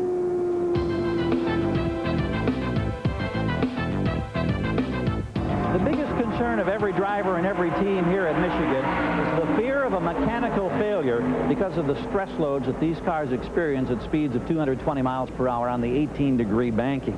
Compounding that fear are the very tough Michigan winters that have left the racing surface very bumpy in several areas. Now, in addressing those concerns, as the crews prepare the car, they concentrate on several critical areas. One of them is the suspension. On every corner of the car, all of the suspension pieces are brand new. Wishbones, upper and lower. The push rods, the toe link pieces. Now, at the rear of the car, another critical area would relate to the half shaft and the CV joints. Here's a half shaft. On each end of the shaft is a CV joint. You can see how it flexes and moves as the car goes over the bumps. You find the CV joints in the half shaft located right here. Here's the shaft. Here are the joints. Each rear wheel works independently as it's connected to the actual drivetrain. Another area of concern down inside here, wheel bearings, where temperatures are closely monitored. And there are also fresh pieces that bolt the engine to the actual chassis as they make sure that it's plenty stout in the engine mount department. as the teams make these preparations, they've got to be absolutely certain that the car can absorb 500 miles of punishment. And consequently, they may have to play it a little bit conservative to protect these pieces at the start of the race. If they can do that, they know that they can be in the money or possibly victory lane. One very rough track. One very disappointed Mario Andretti. An opportunity to score his first victory since Cleveland 4 years ago. And suddenly it's gone away. Of course, battling with the two young Canadians, Goodyear and Tracy, certainly had to take its toll on that car. It's a devastating day for the Andretti team because Michael Andretti is now dropping perhaps decisively out of contention with Bobby Rahal for the championship. Rahal running third right now, picking up a lot of points when you see him way ahead of Michael at the end of today. You can feel the disappointment radiate from that great champion as he looks back into his car. And we look at the leader of the race, Scott Goodyear, with Paul Tracy just behind and Rahal now third. The yellow flag has just come out for a report of debris on the course. The leader is in. Jack Arute is there. And it's a very calm pit stop on the part of Derek Walker and his group for Scott Goodyear, and he is off and away very quickly, Paul.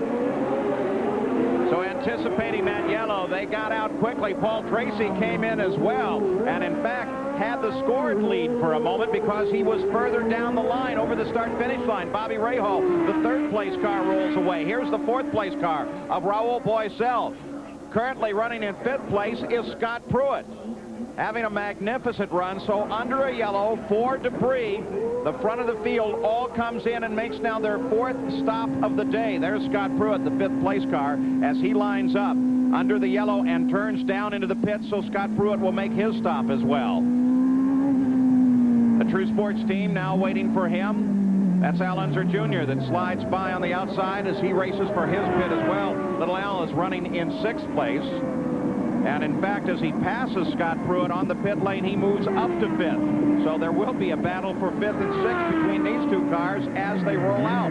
Seeing who can get out first. Al Unser Jr., they're still working on him. Now little Al pulls away, as does Scott Pruitt. And Scott Pruitt's got the speed. Can he beat him to the blend line? It's actually a battle for position. And no, Al Unser Jr. beats Scott Pruitt to the line, and in doing so, it's worth fifth position. Yeah, you talk about hard racing. Little Al busted the tires loose just before he got to that blend line, Paul. So now, still under the yellow, as we circle the track, the yellow is for debris on the course. Let's go down to Gary Gerald. Carl Hogan, of course, the co-owner with Bobby Rahal of this fine car that's running in third place after this series of stops. The question, Carl, with Michael Andretti having dropped out earlier, is that impacting your strategy regarding the season championship points as the points leaders? No, I think that actually we had our strategy set from the beginning of the car. When we started, we weren't sure of it. We were going to go very careful, make sure we got set up. The car seems to be getting better every time we come in. Bobby's in a lot of communication with us in the pits here. We're making constant changes. It seems like car keeps getting better. With Michael out, of course, it takes a lot of pressure off of us, but actually what we're doing is still running the same race strategy as we started with. Okay, we thank you. Paul? So the leaders once again making a stop and taking advantage of the caution to do so. Our overhead shots today, courtesy of the Goodyear blimp Stars and Stripes, sporting Goodyear's corporate blue and yellow colors. Piloting the blimp today, Jim Maloney from Vienna, Virginia. There it is, floating in a beautiful sky lazily over this track at Michigan International. You know, the interesting thing is Bobby Rahal is the only former winner of a race, currently running in the top 4. This may very well be a day in which we see a new man win a race. And the points, if the race would end right now, Sam Posey? Well, you can see, obviously, Rahal would have a stranglehold on the situation, and second place would be shuffled. Michael Andretti dropping back into third, Al Unser Jr. moving up. Well, there's no question about Michael's finishing position since he is out of the fight, as is his father, the pole sitter, Mario Andretti. The race is not over, but we can look at like Bobby Rahal and see how smart he is, how smart his crew is, because he really ran slow or way back in the early part of the race. Now he's up in third place. Now remember, I think he's a very smart man. He's really going after the championship. He's already in third, only 2 spots off of first, way ahead in the points, as Sam said, if he finished now. Well, when the race began, Michael Andretti jumped off and led solidly through the early part of the race until suddenly something let go in his car, taking Michael out. And taking over the lead then was Mario Andretti. And now we are in a situation where two yet to win in racing. Paul Tracy and Scott Goodyear are leading this race under yellow. Coming up on Monday, August 10th, the New Orleans Saints versus the Chicago Bears, an NFL preseason special here live at 8 o'clock Eastern on ABC Sports. So we continue under the yellow flag as Mario Andretti has made his way back toward the pit area and is receiving the thanks for a great race thus far from his many fans. Back at the Michigan 500, live here on ABC Sports, still under yellow. The third event of the 1992 Texaco Haviland Pit Stop competition in Toronto proved to be a key positioning round before today's conclusion of the competition here during the Michigan 500. John Andretti and his team spent the least amount of total time on the pits lane in Toronto, followed by the Gallus-Craco team of Danny Sullivan and Al Unser Jr. You just saw Danny. Here is John Andretti. Their excellent pit work have moved these teams into second, third, and fourth, respectively, behind Bobby Rahal, who leads both the IndyCar point standing and the overall pit stop competition. There are the points and the money paid. So that will be resolved here at the conclusion of the running today. We're still under yellow, so let's go down to the pits. Ari Lyondike, the last Ford hope in this race, now on the sidelines, and I know it's a bitter disappointment, and I know you were chasing some severe handling problems all day. Well, right from the start, the car was pushing, and it just wouldn't turn in, especially on full tanks. At the end of the run, the last 5-6 laps of a fuel tank, I could run I actually ran a 221, I think, but in the beginning it was like 206, 207, and the car was just a real handful, and I couldn't compete in the corners behind other cars. The car would just wash away. Thank you, Ari. All right, thank Paul? Too bad to see Ari out of the run. We're on board with Al Unser Jr., who has been rumored to be leaving Gallus-Craco Racing next season for Formula One. We ask him about loyalty and how it relates to his racing career. It means an awful lot to me just to be able to race, and you know, I would be racing if they paid me prize money alone, you know, or just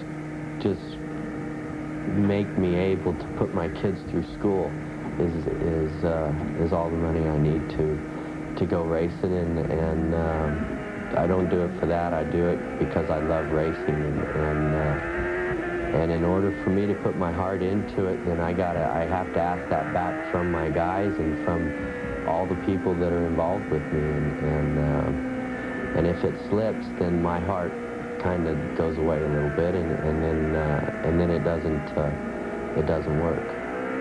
But little Al does have a test session with Bennington coming up in September. Both Michael and little Al rumored to be going to Formula One next year, but as we've seen with Paul Tracy and Scott Goodyear here, we have new names. There's Scott Goodyear, the leader of the race, who can easily replace those stars should they leave. Isn't it ironic that even in a year in which you win the Indianapolis 500, your fortunes can come unraveled? It happened for Ari Lyondike, too, a couple of years ago. So ready now to come back to green once again as we complete this yellow session. The pace car is off. Scott Goodyear, the leader of the race. Take a look at Rahal battling for second place. Rahal moves high on the track, and Rahal is on the roll now as he gets alongside Paul Tracy and gets past, and Bobby Rahal moves into second. Tracy got hung up just a little bit at the restart. He was too close to the car in front of him. He couldn't get a run at it. Rahal got a little run at him. Now watch Tracy try to come back on him here, Paul. Paul Tracy makes the charge. Drag race down the backside as here they come, and Paul Tracy moves back into second. So Rahal and Tracy have a great battle going, which to the advantage of Scott Goodyear. You can just bet you that Rahal is still not moved by this. He doesn't care whether Tracy's ahead or not. He just wants to try to win, keep the car together, try to win the 500-miler, because that's where the points are. Maybe it's just the paint job of the car, but Paul Tracy's starting to remind me of a young Rick Mears. There's Al Unser Jr. Just ahead of him is that battle for second place between Rahal and Paul Tracy. Take a look at this Chevrolet-provided telemetry. Boy, is it great. Look at the lateral G's.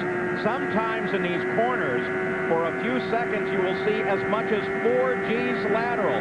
Telemetry may not show that because of the interval in the data stream. There is Bobby Rahal just to the outside. Little Al moved down right on top of Rahal for a moment. Great telemetry feed out of these cars. And there is Rahal. Little Al just behind him. Paul Tracy solidly back in second place once again. But solidly in first place is Scott Goodyear. And of course, every one of these cars now contending the lead, running a Chevrolet engine. In the battle between Ford and Chevrolet that Bobby mentioned before the race, Chevrolet has staved off Ford in a very big way today. These are, in fact, all the Chevrolet A engines, all built by Franz Weiss down in Texas, all by the same guy. Theoretically, they're all equal engines, and the best I can tell, they really are. Al Unser Jr. is running in 5th place, 1 lap behind the lead. On the leader lap, Scott Goodyear, Paul Tracy, Bobby Rahal, and 4th place, Rahul Boisel. We continue to take a look at this Chevrolet-provided telemetry. Boy, is it great. Look at the lateral G's. Sometimes in these corners, for a few seconds, you will see as much as 4 G's lateral. Telemetry may not show that because of the interval in the data stream. There is Bobby Rahal just to the outside. Little Al moved down right on top of Rahal for a moment. Great telemetry feed out of these cars. And there is Rahal. Little Al just behind him. Paul Tracy solidly back in second place once again. But solidly in first place is Scott Goodyear. And of course, every one of these cars now contending the lead, running a Chevrolet engine. In the battle between Ford and Chevrolet that Bobby mentioned before the race, Chevrolet has staved off Ford in a very big way today. These are, in fact, all the Chevrolet A engines, all built by Franz Weiss down in Texas, all by the same guy. Theoretically, they're all equal engines, and the best I can tell, they really are. Al Unser Jr. is running in 5th place, 1 lap behind the lead.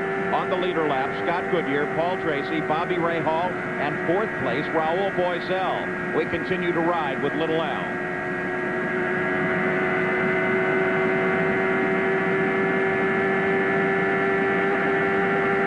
Watch the RPMs climb. Now into the first turn. Bobby, we see 100% throttle, though we're seeing the speed and RPM change. Explain that. Well, I don't think that the telemetry is working exactly right on the throttle, Paul. I think you'd find out, I was going to mention that sometimes it's a little bit wrong. In the turns, he backs off for sure, but in the turn just previous to that, it was off too long. Like the 27% right now is definitely wrong. You run through that 3 and 4 turn, at least 80% over.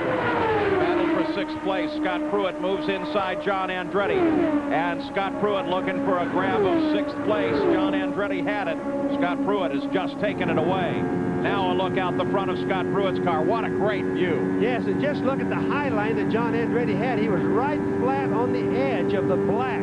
Everything outside of that is loose. Look at the black on the racetrack, the gray on the right. Everything in the gray is going to be very loose because that's all the marbles that the guys have thrown. That's where it is. First time we've seen this new nose cam from Broadcast Sports Technology. Look down on the front there. Those two little like teeth-shaped things. Those are what they use to change the setting of the front wing during a pit stop. Scott Pruitt's best finish this year has been 6th. He came within a whisker of getting the pole at Long Beach, but when you consider the combined talents of everyone on this team, you have to say the season thus far has been frustrating, and they certainly deserve better. And today, they are earning a better place on the track. Go back and we'll take a look at that pass that we were talking about just a moment ago. There it is. There's Scott Pruitt, John Andretti running high. And look how he overhauls him, forcing Andretti way up to the wall. And he really forced him out there, and John just stayed out there. John even got into the gray a little bit. The idea is you take your right rear, like Scott Pruitt did, and just gently move it to the right. The guy that's on the outside isn't going to hesitate just a little bit, and then it's easier to go on by. Scott Pruitt running smoothly in 6th place after 150 laps. The scheduled distance, 250 laps, or 500 miles. As we look at the full running order all the way through the field, only 13 cars still active on the track at the moment. There's a list of everyone out of the race thus far. Let's go to the pits and Jack. Well, Paul, you know, normally Roger Penske only runs 2 cars through most of the IndyCar season. For the 500 miles, he runs 3 cars. Paul Tracy is still in competition. His team, mostly carrying the blue fire suits, they're part of the pickup crew for Paul Tracy's 3-car effort. But with Rick Mears dropping out of the race, some of the experts from Rick Mears' pit have been pressed into service. And probably one of the more important guys, Jerry Breon. Jerry Brayton is a tire expert on Rick Mears' team. You talk about a guy that knows compounds. There's Leslie Goodyear, and really knows how to make a tire stick. Jerry Brayton is the man. Yeah, he is also a very fine collector of model trains, HO scale, which, Paul, you and I have a passionate interest for, too. Oh, you bet. He's our guru, isn't he? Yeah. Yeah, and you know, he's also the chief fabricator. He makes all the headers for the cars. One of the most important part of the cars, the turbocharger part, the header makes that work. Brayton makes every one of them. Watching Bobby Rahal, now 6 seconds behind the leader of the race in third place. The leader remains to be Scott Goodyear. Paul Tracy is second. We'll be back after this message and a word from our ABC stations.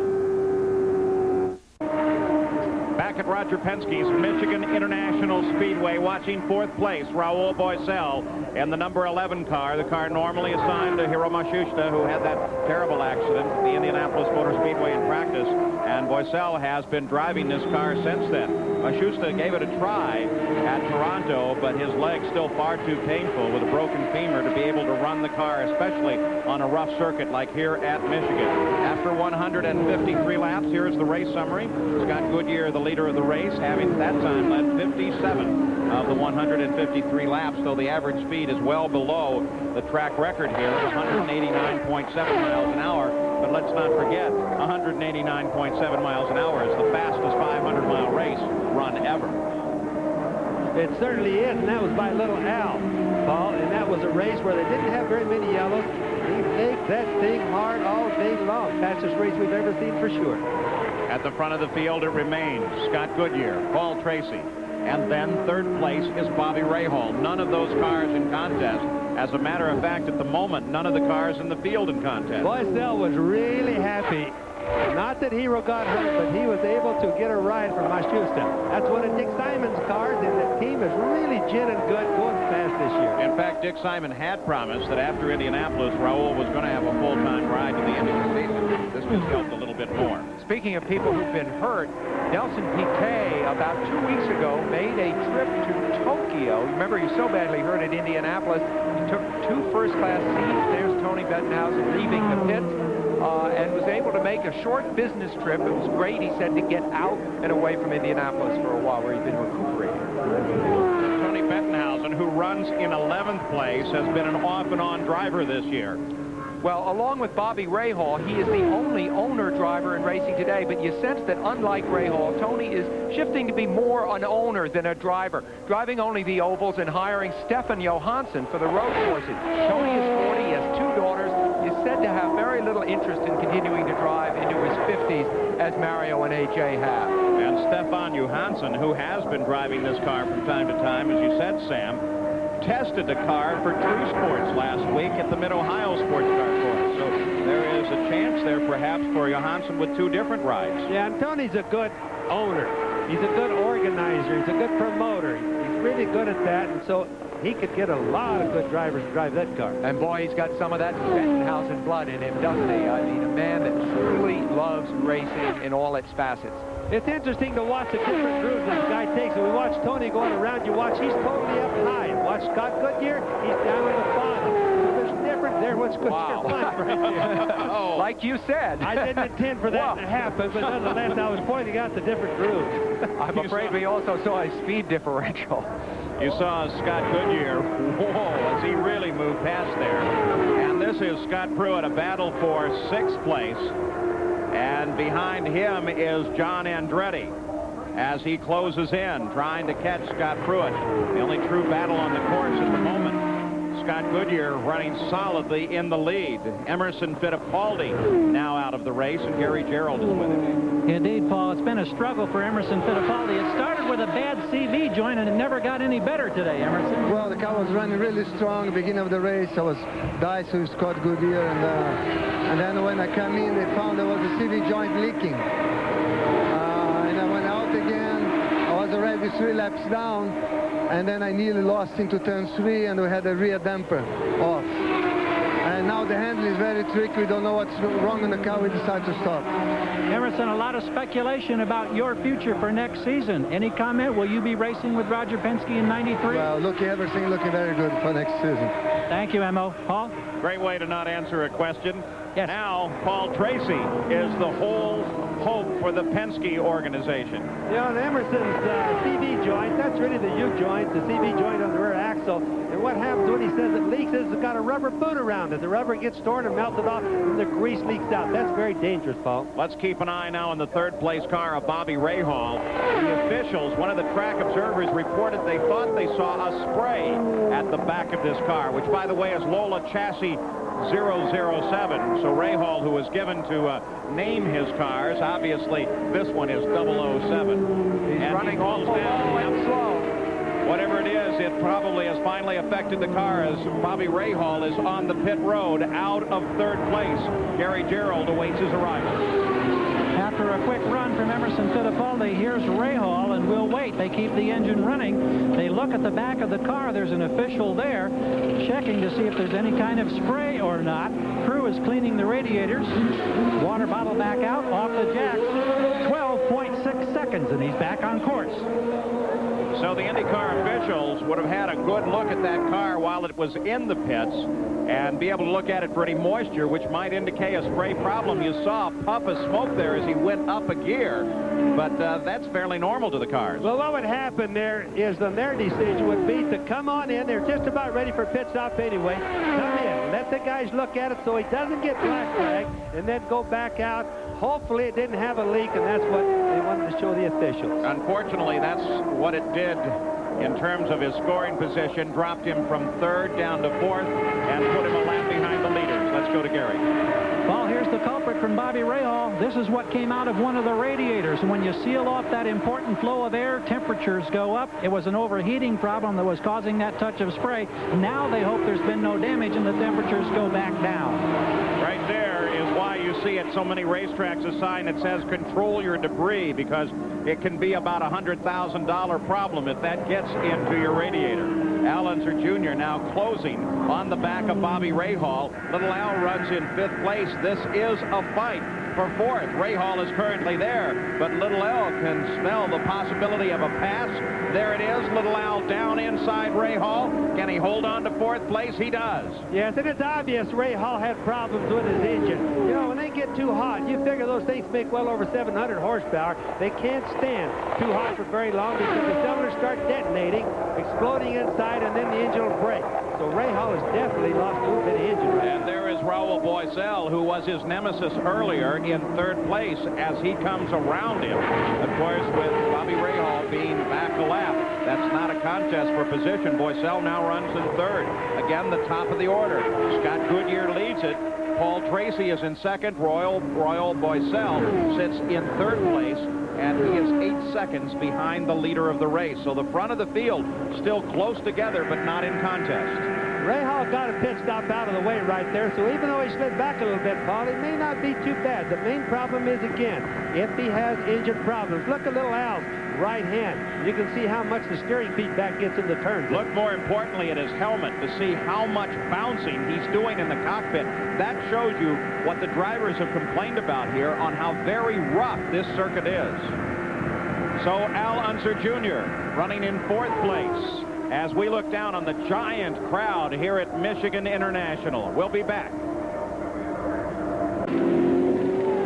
Back at the Michigan 500, under green, the leaders have begun to make pit stops. Here is Paul Tracy in the pits. Rahal Boisel has been in as well, as has Scott Goodyear. Look at Paul Tracy light the tires on number 7 as he roars out of the pits and back into the competition under the green flag. Here is Scott Goodyear, who is running behind the leader of the race.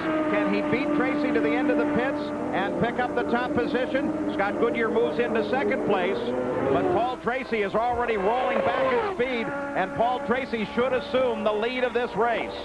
Goodyear has made a stop. I think Paul Tracy is now the Don Garlits of pit stop action. Boy, does he burn those tires up. I think he could take a little bit easier on his clutch and transmission this late in the race, especially when he's leading it. But that's part of the learning he's going to have to go through. Well, that does bring up a question.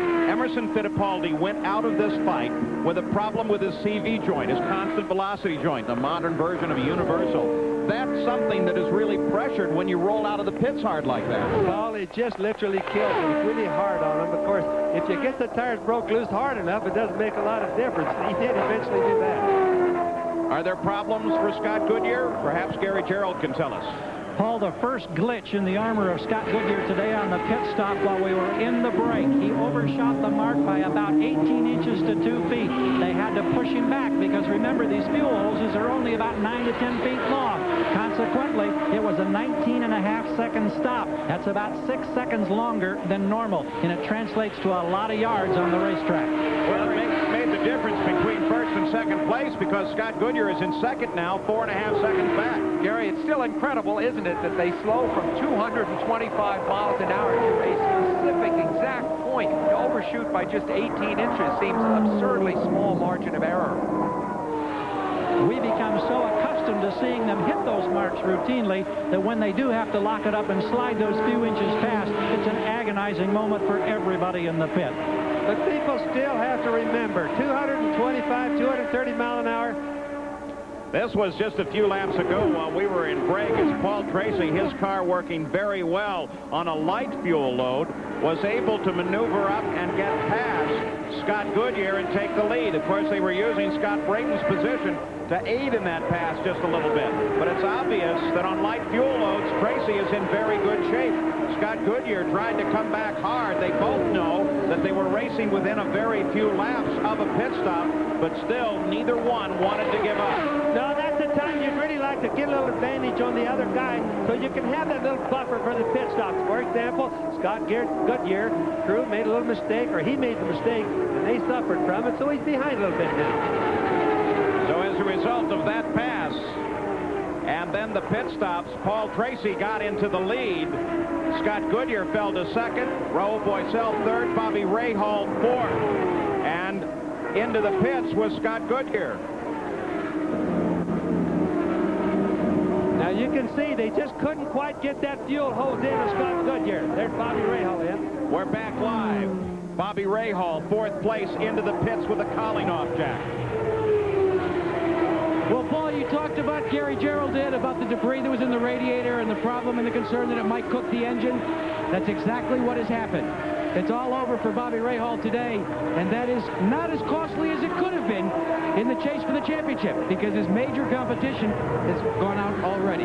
Gets the well wishes of his wife, and it's over. You know, Jack, the interesting thing is, although he was unable to extend his lead in terms of points, there are now fewer races left in the season. Just 6 left now between here and the season closer in Monterey. So, in fact, tactically, he's improved his position even without scoring points. You can bet. Michael Andretti was one happy little boy, or one happy person right now when he saw Rahal drop out like that. Well, Bobby Rahal does have a consolation in climbing out of the car as we continue to watch the circulating Paul Tracy in the lead of the race. Bobby Rahal has won the Texaco Haviland Pit Stop Contest far and away. Great set of stops throughout the year, and so for his team, Bobby Rahal is to be congratulated. The summary for Paul Tracy: started 6th, now up to 1st. Has led 19 of the 183 laps complete. And Paul Tracy is running down low on the course and slowing as Scott Goodyear comes past. Paul Tracy is on the pit road. Paul Tracy heads for the pits, and Scott Goodyear reassumes the lead. You know, that's Danny Sullivan, Paul. What happens is both cars are blue and white. All of us thought it was Paul Tracy, but it's really Danny Sullivan coming in for a normal pit stop. Well, could have fooled me. Scared the daylights out of me. Danny Sullivan in the pits. Paul Tracy still out in front.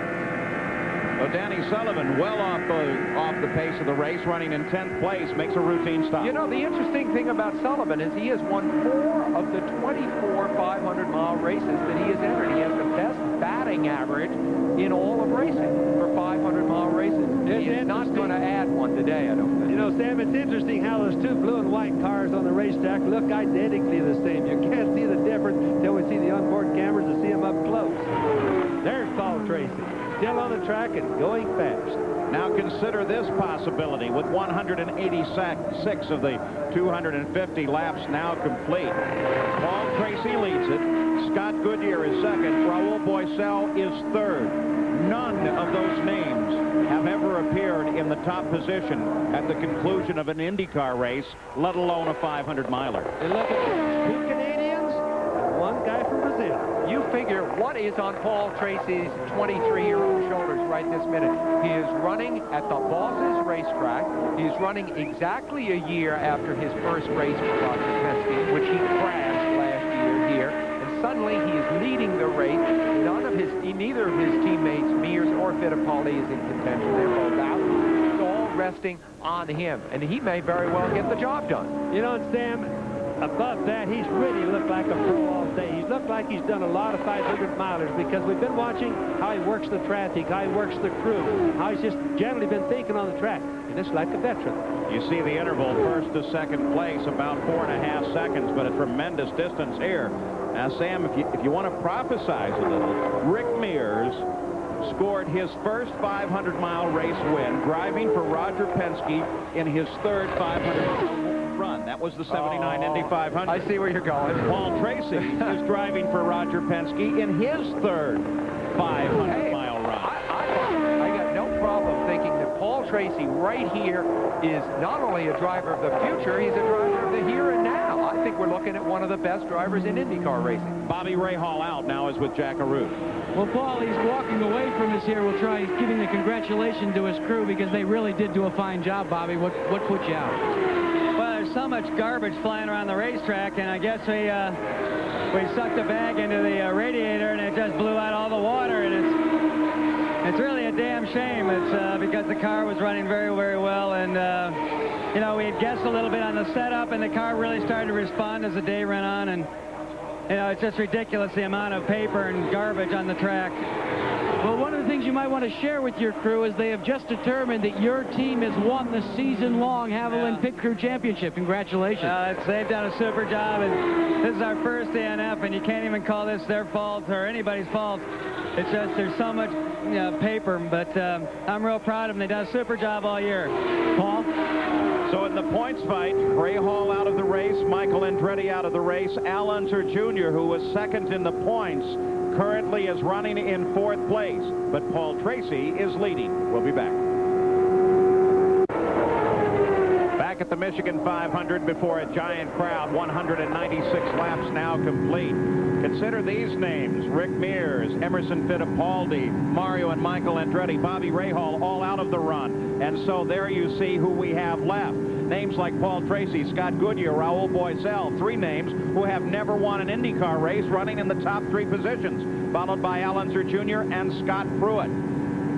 In sixth place is John Andretti. Scott Brayton is seventh. In eighth place is Buddy Lazier. As we take a look from the nose of fifth place Scott Pruitt's car as he moves inside of Tony Bettenhausen. You know, you mentioned Buddy Lazier, Paul. There's a Buick engine, one of the Indianapolis Buicks that normally don't run the kart circuit, running with 5 less inches of manifold pressure. There's his car there. Going good today.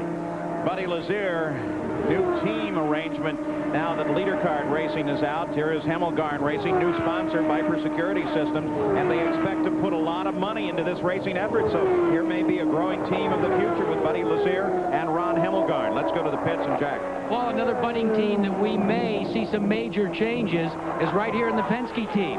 You can see Rick Mears right behind me. He already told us that he got out of the ride today because his wrist hurt. Now, he is going to meet with Dr. Terry Trammell on Tuesday. And listen to this. A decision will be made Tuesday as to whether or not Rick Mears will continue to drive for the rest of the year. There is a strong possibility that if Rick has to put his hand in a cast, Roger Penske may, and I repeat, may elect on Tuesday to name Paul Tracy as the regular driver for Rick Mears' car for the rest of the year. Well, I certainly speculated earlier that a cast would go on this week and keep Rick out until the race on the oval at Nazareth, but I certainly didn't expect to the end of the year. It sure makes you wonder what the composition of the Penske team might be next year, because with only 2 seats available throughout the season, you kind of think you want Paul Tracy in one of them. Well, you know, another thing about Rick Mears, he's way too good a driver, especially on the ovals, for Penske not to take care of him. And Roger's going to take care of Rick. He has to do it. Rick Mears, his hopes for a multiple 500 wins with now 100 miles. 50 laps to go for Paul Tracy. And not just for Paul. now for the top three, none of whom have won an IndyCar race yet. Paul Tracy, Scott Goodyear, Rahal Boisel, certainly in hopes of staying at the front to the end of this run. Racing has been Paul Tracy's entire life. He began when he was 8 years old. He's been helped along through the years by his father, of course, more recently by Roger Penske. But this is this man's life, and right now we're looking at the high point of that life. Paul Tracy, a former Indy Lights champion, looking so solid in this Penske car. Took the job, took a chance as a test driver with Roger Penske. Not a whole lot of hope that he would be driving a lot of races, but now it's certainly paying off for him. This would be the Penske team's first win, of course, since the very first race of this season, which Emerson Fittipaldi won. They've hit an embarrassingly long dry spell for this great team, and what a place to get back on top, the track that Roger Penske owns. Yeah, he wrecked one of Roger Penske's cars leaving the pits at Indianapolis, if some people might remember, in practice. And rumors started flying around that Penske might just let him go because he was wrecking too many cars. When in fact, Roger probably has more faith and stays behind, more stamina behind his drivers than anybody else. Instead, he's given Paul newer cars, better cars, and a new engine, the whole shoot. So there we have out in front. It is Paul Tracy. You're on board now with Scott Pruitt in his aerodynamic vehicle. But recently, he had an opportunity to ride in a very, very fast hydrodynamic vehicle, the nuclear submarine USS Birmingham. Open the outboard induction valve, place a low-pressure blow on all main ballast tanks. Go past the 25. Bad battle station.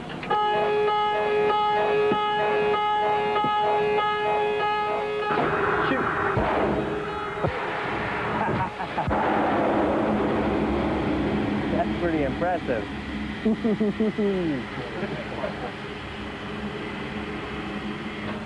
That's it, it's gone. What was that? See you later. Scott is comfortable in the Navy's high-tech environment. Running 400 feet beneath the Pacific Ocean, Scott took the wheel. I find out 400 feet. I had a cool dive, barrel waters, 20-degree down bubble. Sorry. Well, this baby gets going down, doesn't it? I'll go past the 25. 15. Keep pushing down. Full dive. Okay. Even back on. So this here is measuring the exact angle that Pruitt. There was no cubicle he didn't probe, no crewman he didn't meet, and no sight he didn't see. A busman's holiday for the likable veteran of the IndyCar wars. Pruitt has a strong feeling for the Navy. He visited a Navy base in Sicily and an aircraft carrier in action during the Gulf War. If I could have everybody's attention, please. Having completed the arduous evolutions that we scheduled today, launching torpedoes, doing steep angles, and steering the ship, and culminating with the successful emergency blow, I'd like to present Scott Pruitt with his USS Birmingham honorary nuclear submariner card. Congratulations, sir. You're now a submariner. Scott's day at Pearl Harbor is one he'll not soon forget. But then again, neither will the crew of the USS Birmingham. Thanks.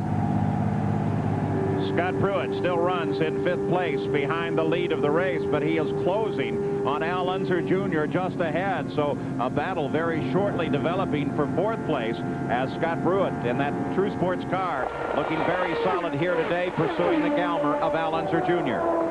There is Rahal Boisel sitting just ahead of him.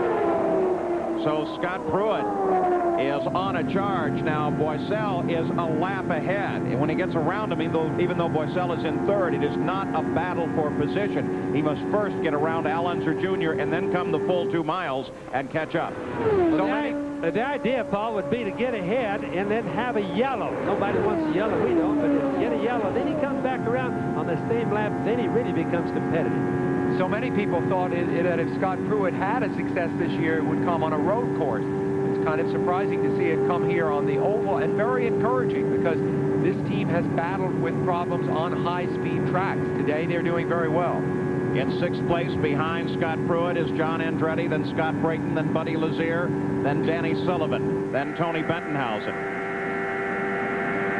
We take a look at Al Unser Jr. and the race summary after 203 laps as we move to the closing laps of this race. Paul Tracy looking so very strong. Average speed coming up.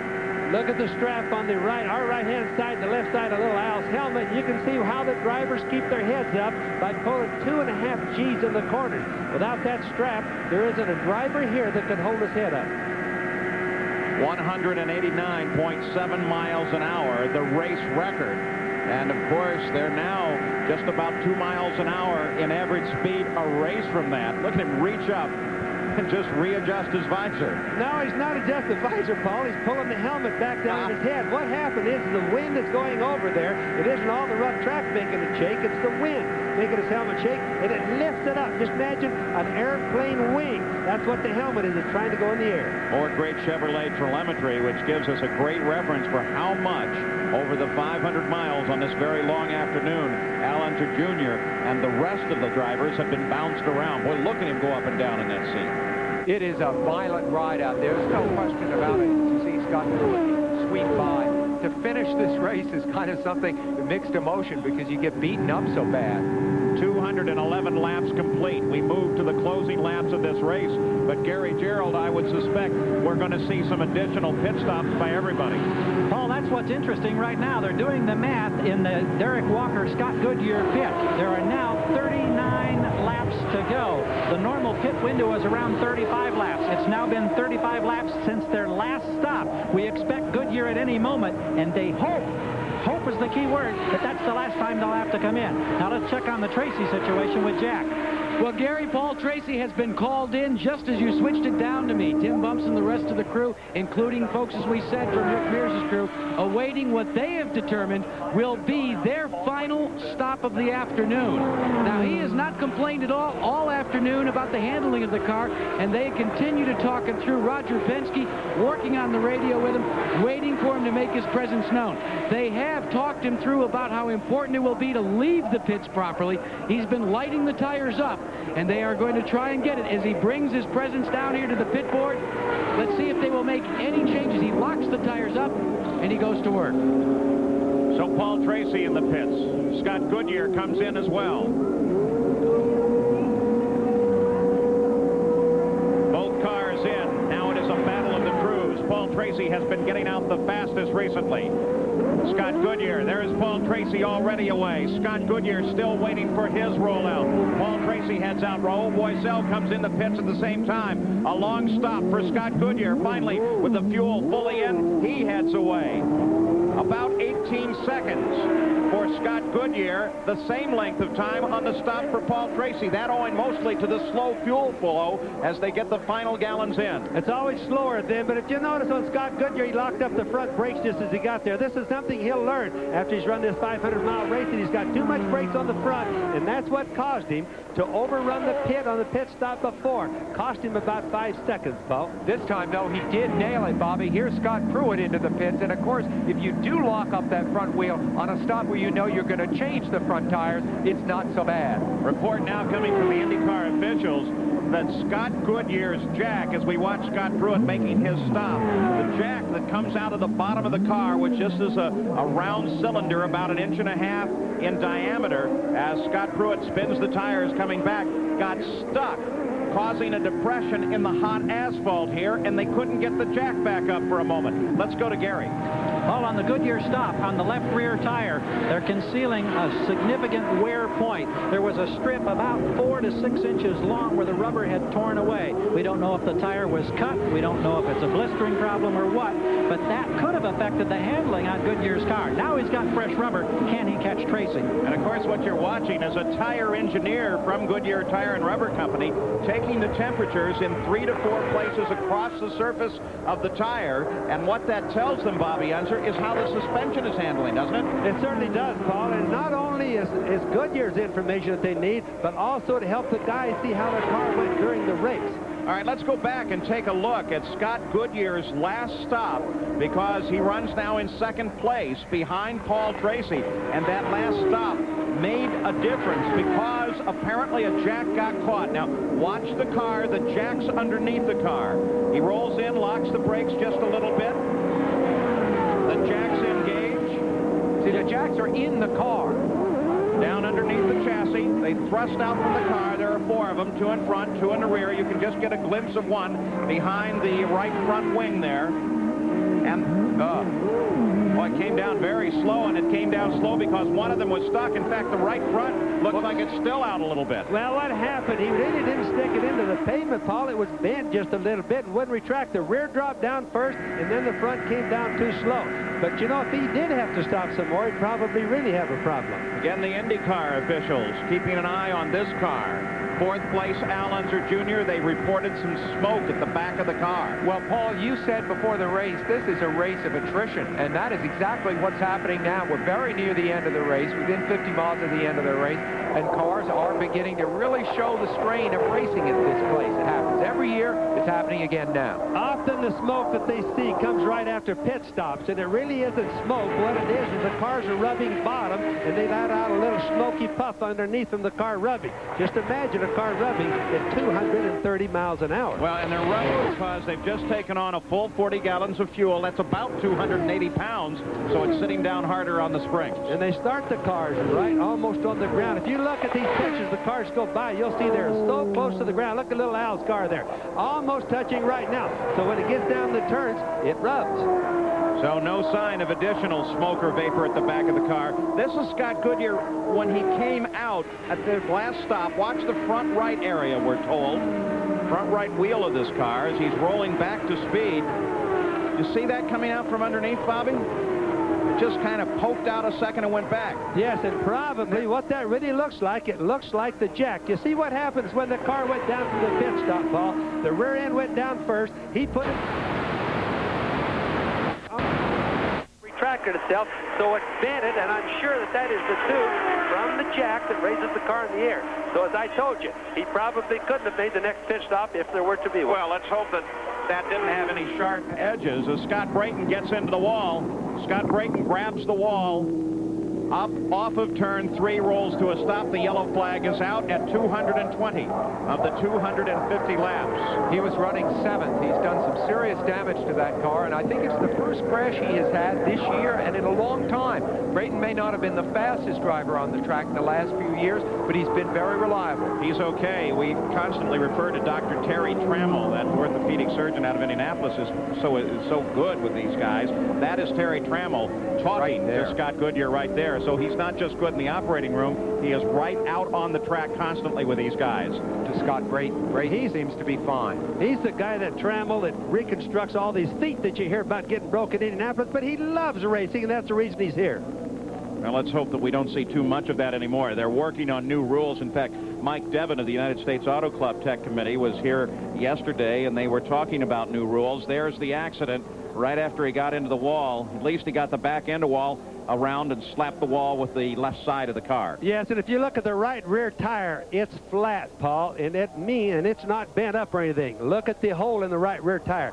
So what probably happened is he ran over some debris on the track, blew the right rear tire, and then got into the fence. Obviously causing a lot of damage to the car. A lot of damage, a lot of oil on the track as a result of the coolers being collapsed. Now here's the onboard view of this situation. You ride now with Scott Brayton just seconds before his moment. We'll know what happened. Now you could almost hear that right rear tire blow as he went in there. He ran over something and just exploded the tire by running over something.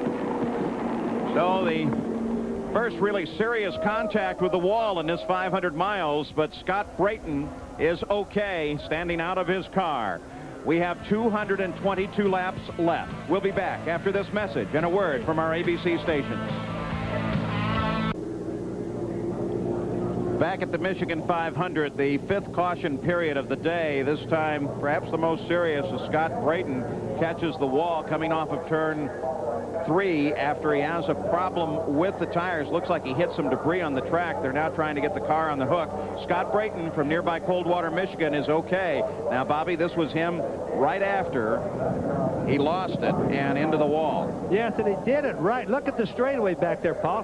He's come a long ways. You can see the smoke way back down the road. He did it still going straight. Just as you start rolling in the turn, the right rear tire blew from running over something, and he has no control over the car whatsoever, and it's a worst place in the world to bust loose and hit the wall. Helpless passenger at that point in the game. Fortunately, it happened diagonally across the track from where his thousands of fans are sitting in turn 1 and 2. I'm glad it didn't happen right in front of him. So Paul Tracy and Scott Goodyear first and second. An update on Paul Tracy. Here's Jack. Well, Paul, it really boils down to when we go back to green flag racing, it will be a sprint to the finish. Roger Penske, fully aware of this, has been talking to Paul Tracy, trying to remind him of what he should be concerned about when they get ready to drop the green flag.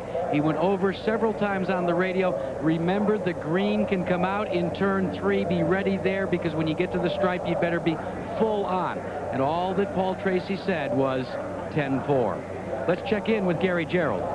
Two things of interest in the Goodyear pit. Derek Walker behind us has sent a crew member down to the Dick Simon pit now to see if Rahal Boycell, who is down a lap, will let Goodyear move past him so that he can be directly behind Tracy and try to more directly challenge for the lead. We asked Derek, I said, is this Indianapolis all over again? He said, well, only that this time we're going to win. Paul? Well, with 25 laps to go to the finish for Paul Tracy and Scott Goodyear, it is something they both understand. A sprint to the finish of the race. Let's go back to Jack. Well, Paul, let me update you as to what the answer was from the Rahal Boycell team. They said, no way, no deal. We're going to try and unlap ourselves. We think there's still time for us to get in the hunt. How's that for a can of beans? Adds to the sprint. It certainly does that.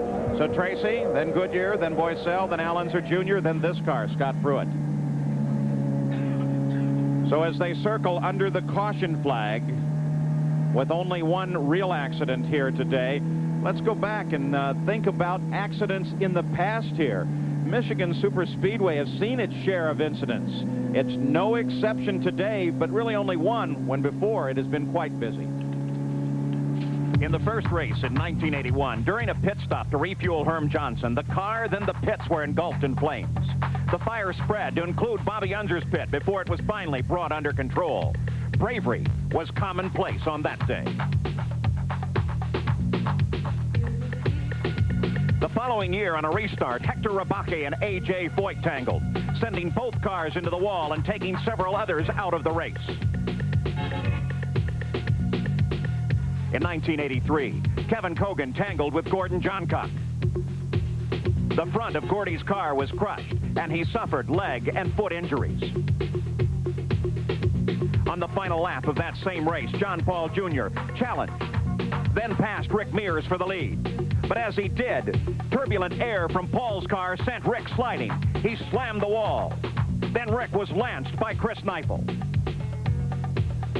As the yellow came out, so did the checkered flag, signaling John Paul Jr.'s first and only IndyCar win. In 1984, Allenser Jr. was moving to pass Chip Ganassi when Chip collected Al and took both to the guardrail. The cars disintegrated, but neither driver was seriously injured. Later in the same race, Pancho Carter was maneuvering on the backstretch, closing and attempting to pass Rick Mears. But then he lost control. As he ricocheted off the guardrail, he sheared off the thick supporting posts. The car protected its passenger through all of that and a frightening series of flips and rolls. With only a little help, Pancho Carter limped away from this accident. One of the most unusual incidents occurred here in 1984 when Gary Bentonhausen did pirouettes on the top of Howdy Holmes' car. Neither driver was injured.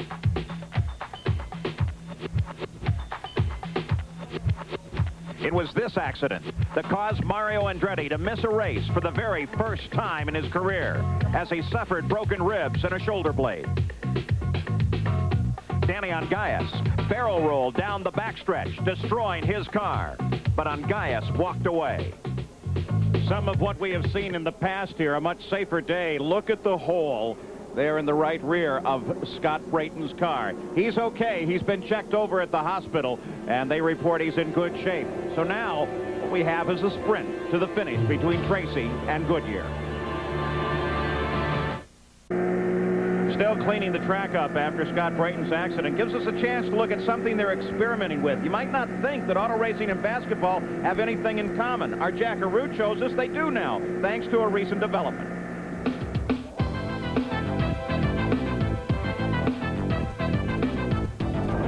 At one time or another, most of us have seen the famous pump shoe that's utilized in a lot of athletic endeavors. Well, the concept is a simple one. You add an air-filled bladder to each of the shoes to provide additional support to the foot area. Now, this concept has now been transferred over in a joint research project with the folks at Bell Helmet into helmet technology. What they've done is they've introduced the same type of air-filled bladder to the bottom area of a helmet. Once a driver puts this helmet on, he simply pumps it up for a snugger fit. Now, that's pretty important when you use a helmet in an open cockpit racing environment. Now, this is all very new. In fact, it's still being developed. And Al Unser Jr. is the driver who is working in the development process. Well, you saw it, too, earlier with his helmet being pushed back by the airstream. That may help immensely. So they continue to move under the caution here. Paul Tracy is the leader. Scott Goodyear right behind in second place. Rahal Boycell a lap back in third. None of those men have ever won an IndyCar race. Then Al Unser Jr. and then John Andretti as we are waiting for the green flag to come out. We anticipate one more lap of caution. That's Tara, Paul Tracy's girlfriend. Yes. Boy, look at the smile. Smile and yet apprehension. She knows what is to come. So does Leslie Goodyear. A tremendous sprint to the finish of this race. Jack Arute? The captain, Roger Penske, the last words he gave to Paul Tracy, he said they're going to 1 to go. Remember, Paul, you control this race. You control the start. Make them start it the way you want it. Again, all Tracy said was 10-4. Well, Rick Mears had said time and time again that momentum is the key thing coming back from a yellow flag to a green. And in the front of the order, you have a much better chance to set that momentum coming back. What Roger's really telling him, and Roger can't say everything because people can listen to his radios, but he's telling him when he goes into turn 3, open that dude up and get it moving, get a run at him, because there's nothing illegal about that. We're going to see a comparison here, too, between two versions of the Chevrolet engine. The A engine in Scott Goodyear's car, the newer B engine in Paul Tracy's car.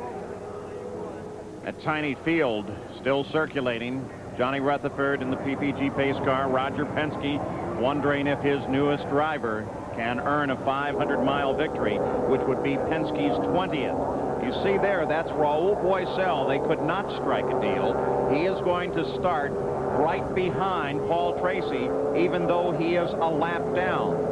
And Scott Goodyear will be back behind Boycell. Yes, and keep in mind, little Al is back there, and he would like to get to Boycell also. So that's the reason Boycell's team is not trying to make a deal there. So now, a key moment as the pace begins to pick up as they head into 3. Johnny Rutherford already has the pace car well ahead. Paul Tracy picks up the pace, looking for a green flag. He is going through turn 4 now. 230 laps are complete. 20 laps to go as we come back to the green flag from Nick Finoro. And Boycell closes up on Paul Tracy. Scott Goodyear still has to make his move. He got caught on slower momentum. Al Unser Jr. moves to the outside, trying to get around Scott Goodyear. There's a deal where experience really counts. Look how much Goodyear lost on that. Now, he should have known what Tracy was going to do. Stand on in turn 3 and take off. But he lost on that deal. It was a demonstration that Emerson Fittipaldi taught everyone when he won his first IndyCar race here. Everyone thought, well, Formula One experience, he's not going to know how to come back from a yellow flag, but at the end of the race, he really knew how, came back, took the lead, took the win. Goodyear is now closing on Rahal Boycell. Goodyear tries to find a position high. Boycell is also closing on Paul Tracy. Now, Paul Tracy has a challenge from Scott Goodyear. Tracy down low. Scott Goodyear runs high. Boycell no longer a factor, runs alone in third place, and Scott Goodyear takes the lead. And he did it on the outside. He did it the hard way.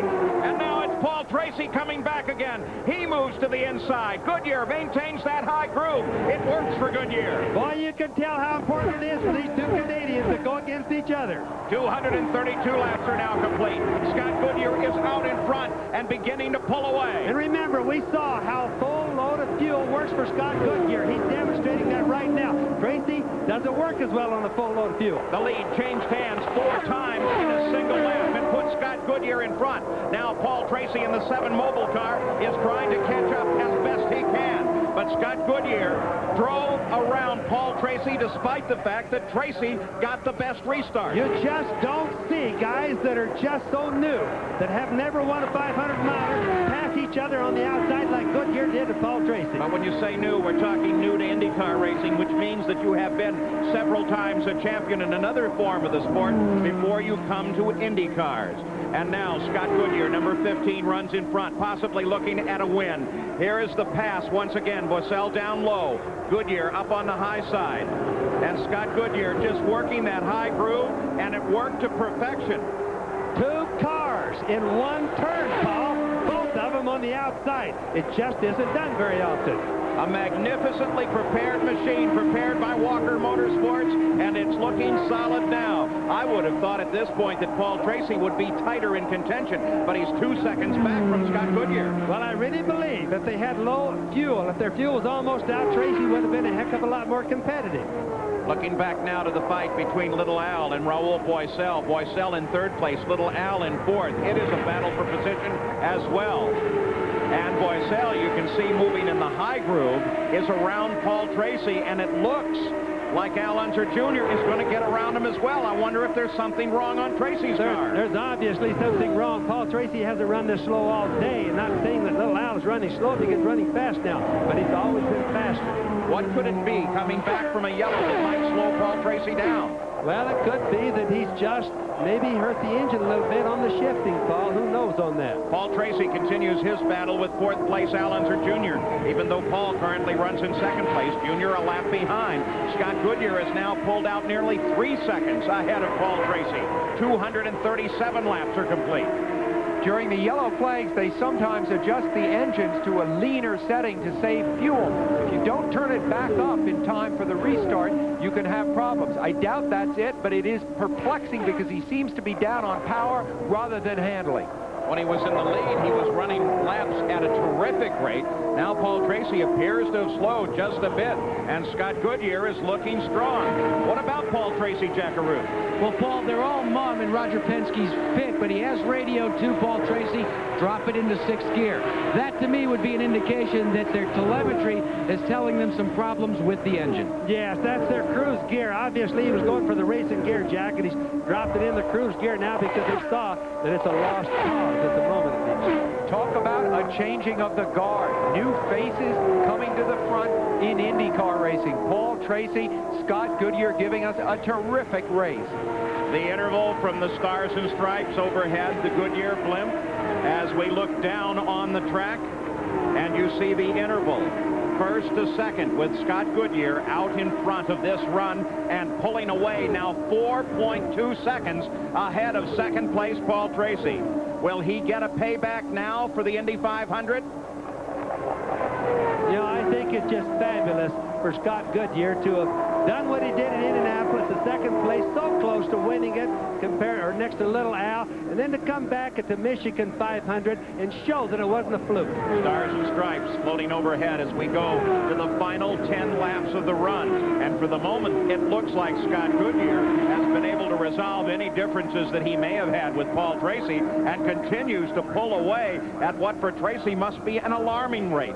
Now, I'm sure that he would be running his cruise gear right now, or at least Derek Walker would be telling him to do that, because he's got a fairly good lead right now, Paul. So what about Derek Walker? Gary Gerald? Well, we're about to find out. Unlike Indianapolis, when you chase, now they're chasing you. What's the feeling, Derek? Well, it's a good feeling. Hopefully in the next 10 laps we can hang on to that and pull it home. What are the anxieties? What are the concerns in these final 10 laps? Well, this is a tough track, and it's, reliability. So we're just hoping everything stays together. So far, Mackenzie car's running fine, but, we got 9 laps yet. All right, we'll watch with you. Thanks. Paul. Derek Walker, Walker Motorsports. This would also be the first victory for that relatively new team as well, Bobby. Well, remember now, imagine the feeling. He used to run for many years Penske Racing in its entirety. So for him to outrun Roger Penske today with a driver from Canada, a relatively new driver, it's going to be a feather in his hat. And to outrun him, Penske, on Penske's home track. Boy, this is going to be a bittersweet victory for Derek Walker if Scott Goodyear, who we see here, can hang on. Solid Point is the number 15 car. The silver and blue of Scott Goodyear continues to circulate now with just 8 laps to go and still setting a spectacular pace. As we see Leslie's hands there, Scott Goodyear, her husband, has one of the firmest handshakes in racing. You look right at him, he shakes your hand, you know you're making contact. You know, I don't know where Jim O'Donnell from McKinsey is today. He's watching it somewhere on TV, but I'll guarantee you, he and all McKinsey people are turning flip-flops right now. Well, they're a wonderful couple, Leslie and Scott Goodyear. Are they looking at their first IndyCar win? It is very possible now with just 7 laps to go. And Scott Goodyear pulling out 5.5 seconds over Paul Tracy. And I think it speaks to the issue of how healthy IndyCar racing really is, because they talk about the enormous budgets of teams like Penske, but here is a team that has not one of those huge budgets. They focus all their money on one car. They had 2 here, but that's unusual for them. And yet, they can still come to the front. They were second at Indy, of course. They may win this one. I think that's good. Past Tony Bettenhausen flies the leader. You can see no one in contest at a moment. There's Al Unser Jr., 4th place. Scott Pruitt not challenging. Rahal Boycell sitting in front of him. Paul Tracy in second. And this car, Scott Goodyear at the wheel, is on the fly. A tremendous run. They've really outweighted everyone here. Pulled the same strategy that served so well for little Al at the Indianapolis 500. Got him into second place there, but got him into the lead here. And they've had what you need to win a 500-mile race, which is a little luck. If that jack had not broken off just the way it did, Bobby, we were talking about it, could so easily have gone under a tire and given him a puncture. This race would have a very different complexion. When it's your day, Sam, it's your day. But I watch as Scott goes around the track now. There's Boycell. But I watch as Scott goes around the track. He's got the utmost confidence. You can just watch the groove that he takes. There he is right there. He just cuts everything exactly the way he wants it, and he's not being conservative right now. Paul Tracy now falls to 5.7 seconds behind the leader of the race. Scott Goodyear is running away with the Michigan 500 now with just 4 laps to go. Rahal Boycell still runs in 3rd. What a great run for this young man, driving for Dick Simon, making that car look spectacular. Back to the lead of the race, the 15 McKinsey car. Remember that Boycell has had a record this year of getting very close to the end of the race, I think of Milwaukee and also of New Hampshire, and then having an engine blow. So if he can hang on to this one, he is going to be one happy man from South America. Average speed of the race, 177.2 miles an hour. Very, very fast, but not nearly the record of this track. But of course, this track holds the record for the fastest 500-mile race ever. Scott Goodyear from Canada continues his run and looks so very good. He's being so smart right now. You watch Boycell's right behind him there, fairly close to him. He knows that Boycell is down a lap. He's just slowing down and taking care of his car, and that's really smart. Makes Derek Walker think, hey, I made a real good decision on this driver. 248 laps complete for Scott Goodyear. Leslie continues to watch on. The white flag should come out, indicating 2 miles to go the next time by. Scott Goodyear with a 5.7-second lead works the backstretch. They almost have this race in hand. Scott Goodyear working into turn number 3. Nick Bonoro already raising up the white flag and showing it to Scott Goodyear. The last time that a Canadian won in the Indy cars was Jacques Villeneuve at Elkhart Lake in August of 1985. Villeneuve still races Formula One snowmobiles. We haven't seen him in an Indy car for a while, but here is another Canadian making his mark in the Indy cars on the final lap, working the backstretch, and Scott Goodyear is about to score his first victory in the Indy cars and do it at a 500-mile race. The twin checkered flags lie just ahead, and the McKinsey car with Scott Goodyear at the wheel has taken the win with the first win for Walker Motorsports. In second place, Paul Tracy flashes across the line. Rahal Boycell is 3rd. Al Unser Jr. comes across in 4th place. And Goodyear jumps from 6th to 4th place in the PPG standings. Look at that group. Boy, they are excited. Gary Gerald's right there. Derek, come here and enjoy this moment. What does this mean to this team?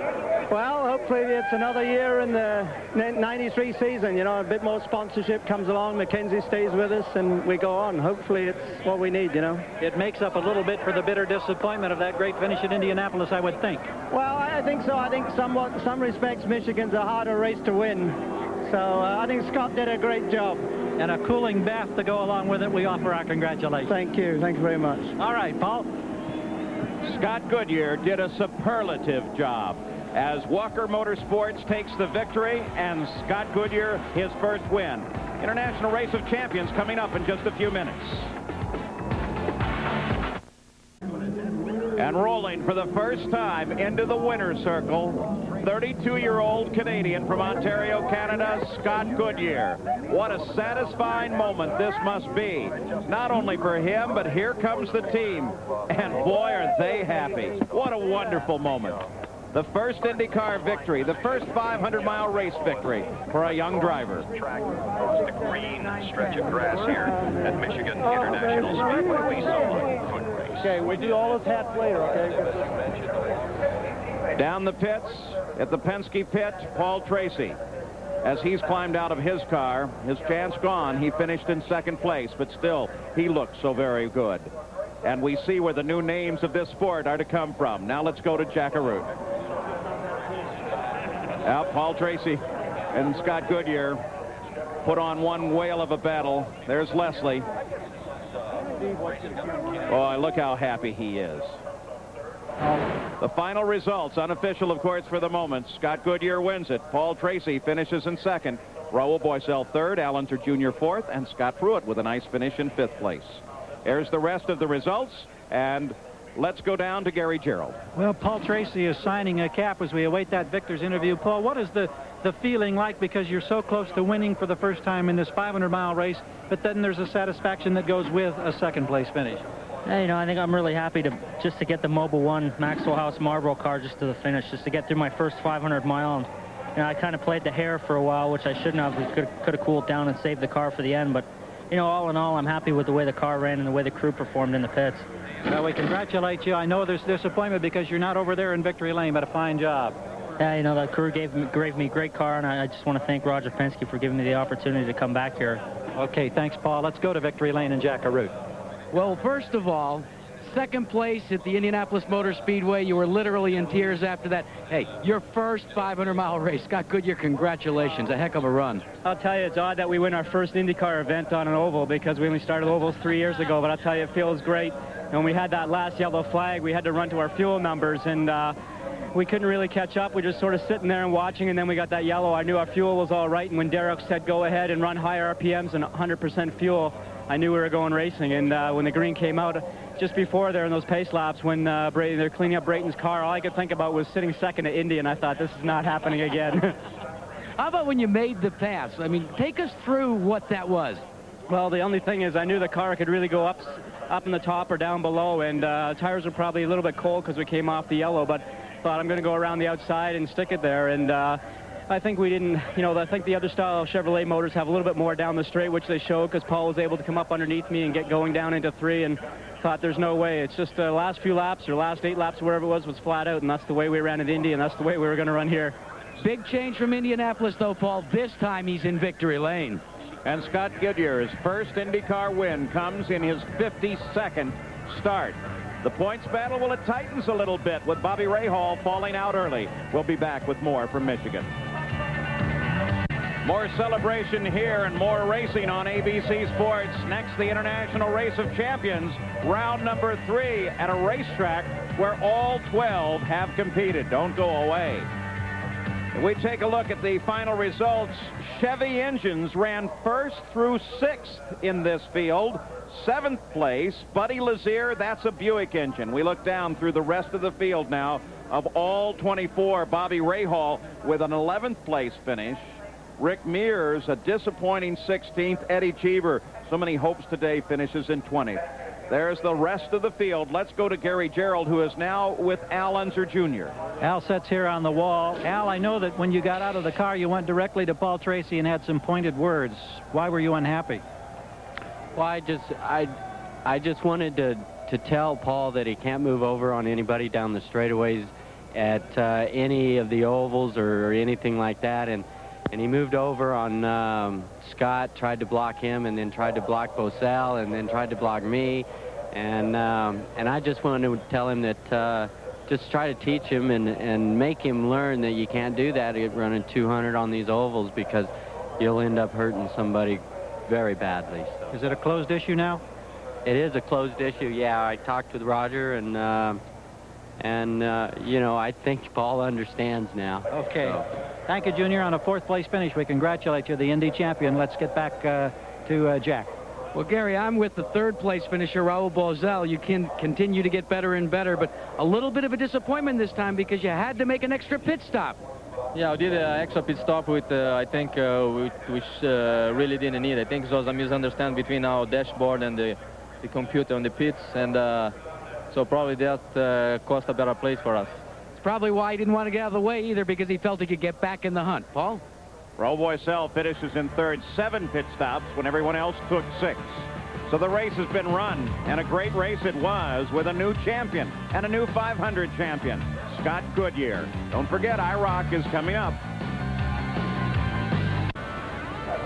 The Canadian flag flies over the winner's circle here, and a Canadian driver, Scott Goodyear, celebrates his victory at the Michigan 500 down below. Here's the remainder of the IndyCar schedule. Next week, of course, to Cleveland, Ohio, on the road course at the Burke Lakefront Airport, and then up to Road America, then to Vancouver, and then to Lexington, Ohio, and to Nazareth, Pennsylvania. The 3rd of October, the challenge will be held there. We have 2 new names, Mario Andretti and Scott Goodyear, added to the list of drivers, and then the race finale in Monterey, California at the beautiful Laguna Seca Raceway. Well, as this season passes its 2/3 point, it begins to look to next year. The outlook is very bright. The accord between CART and Tony George of Indianapolis Motor Speedway bodes well, I think, for rule stability, and I hope for the eventual substantial reduction in racing costs. Teams from other series, especially IMSA, are looking at IndyCar racing too. Very good prospects. Young drivers, good future. And great racing here today. Ending up with this man, 32-year-old Canadian Scott Goodyear, in the winner's circle. He was so close at Indy, but he takes the win here. A great race, another great Michigan 500 on a beautiful day in Michigan. Coming up next, the International Race of Champions. Round number 3, the last 2 rounds will be contested right here at Michigan International. I'm Paul Page for Bobby Unser, Sam Posey, Jack Arute, and Gary Gerald. Congratulations to our new winner, Scott Goodyear, and so long from the Michigan 500.